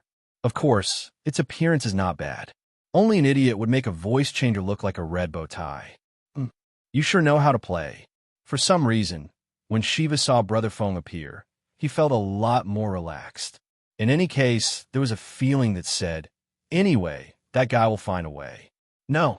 23 raised his head. I'll leave Lute to you, okay? It will be over soon, Feng Bujue replied calmly. As he spoke, he took a step forward, missed a step, and fell from the top of the building. Several seconds later, Feng Bujue landed lightly on the ground. He looked unharmed, and only some dust was kicked up from the ground. What kind of trick is that? Brahma could not help but ask. He fell from such a height without any cushioning or reflex, and he is fine. Who knows what the kid is up to? Shiva said. Both he and Phantom Dawn are unpredictable monsters. It is not surprising that they are up to something. Humph! Yama blew at his bangs. Only monsters can deal with monsters, schwa. At that moment, a shadow shot out. No one expected that when everyone was hesitating due to Feng Bujue's appearance, Wang Tanji would make his move without hesitation. Without saying a word, he charged at Red Iron, who had collapsed not far away. You said it will be over soon. Lute was obviously instigated by Brother Ju. She ignored Xiao Tan, who flew past her, and kept her eyes on Feng Bujue. I agree with that. Before she finished, the butterfly moved again. In the blink of an eye, Lute appeared before Feng Bujue and pointed at him. Bang! There was an explosion, and a cloud of dust rose. Before Feng Bujue, a wall of light appeared to block the power of the explosion. It did not let any of it leak out. Xiao Tan, take Red Iron and Phantom Dawn with you, Feng Bujue shouted as he blocked the attack. Humph! In your dreams. Lute did not even look and raised her hand. Feng Bujue's eyes sharpened, and he moved like a rabbit. His body flickered, and like lightning, he shot forward. In the time it took for a spark to fly, he grabbed Lute and pulled him into his embrace. Name, Flying Sand Wind Skill Card Attribute. Active, permanent skill type. Fighting effect. Drag the target and perform a super high-speed movement within a distance of 50 meters. Cooldown of 5 minutes. Movement trajectory required. Consumption. 300 stamina points learning requirement. Fighting Mastery Beer Mark. When I was a bronze statue at the temple, I often used this skill to deal with people who tried to escape. But later, the abbot bought a batch of stool, and my brothers and I lost our kung fu, theoretically speaking. With Lute's defense and self-healing power, no matter what kind of attack Feng Bujue used, he would not have been able to stop her. But as Shiva thought, Feng Bujue would find a way. In the blink of an eye, the scenery before Lute changed. Due to the change in location, her attack was forced to stop. "Umph! Humans are humans," Lute said. "Feng Bujue, you seem to have put the cart before the horse, don't you?" As she spoke, the metal on her body curled around Brother Ju like tentacles.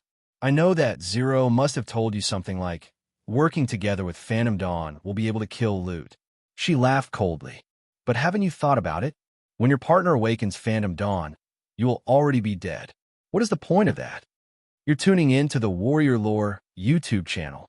Don't forget to subscribe and join us on this journey to catch the most captivating stories.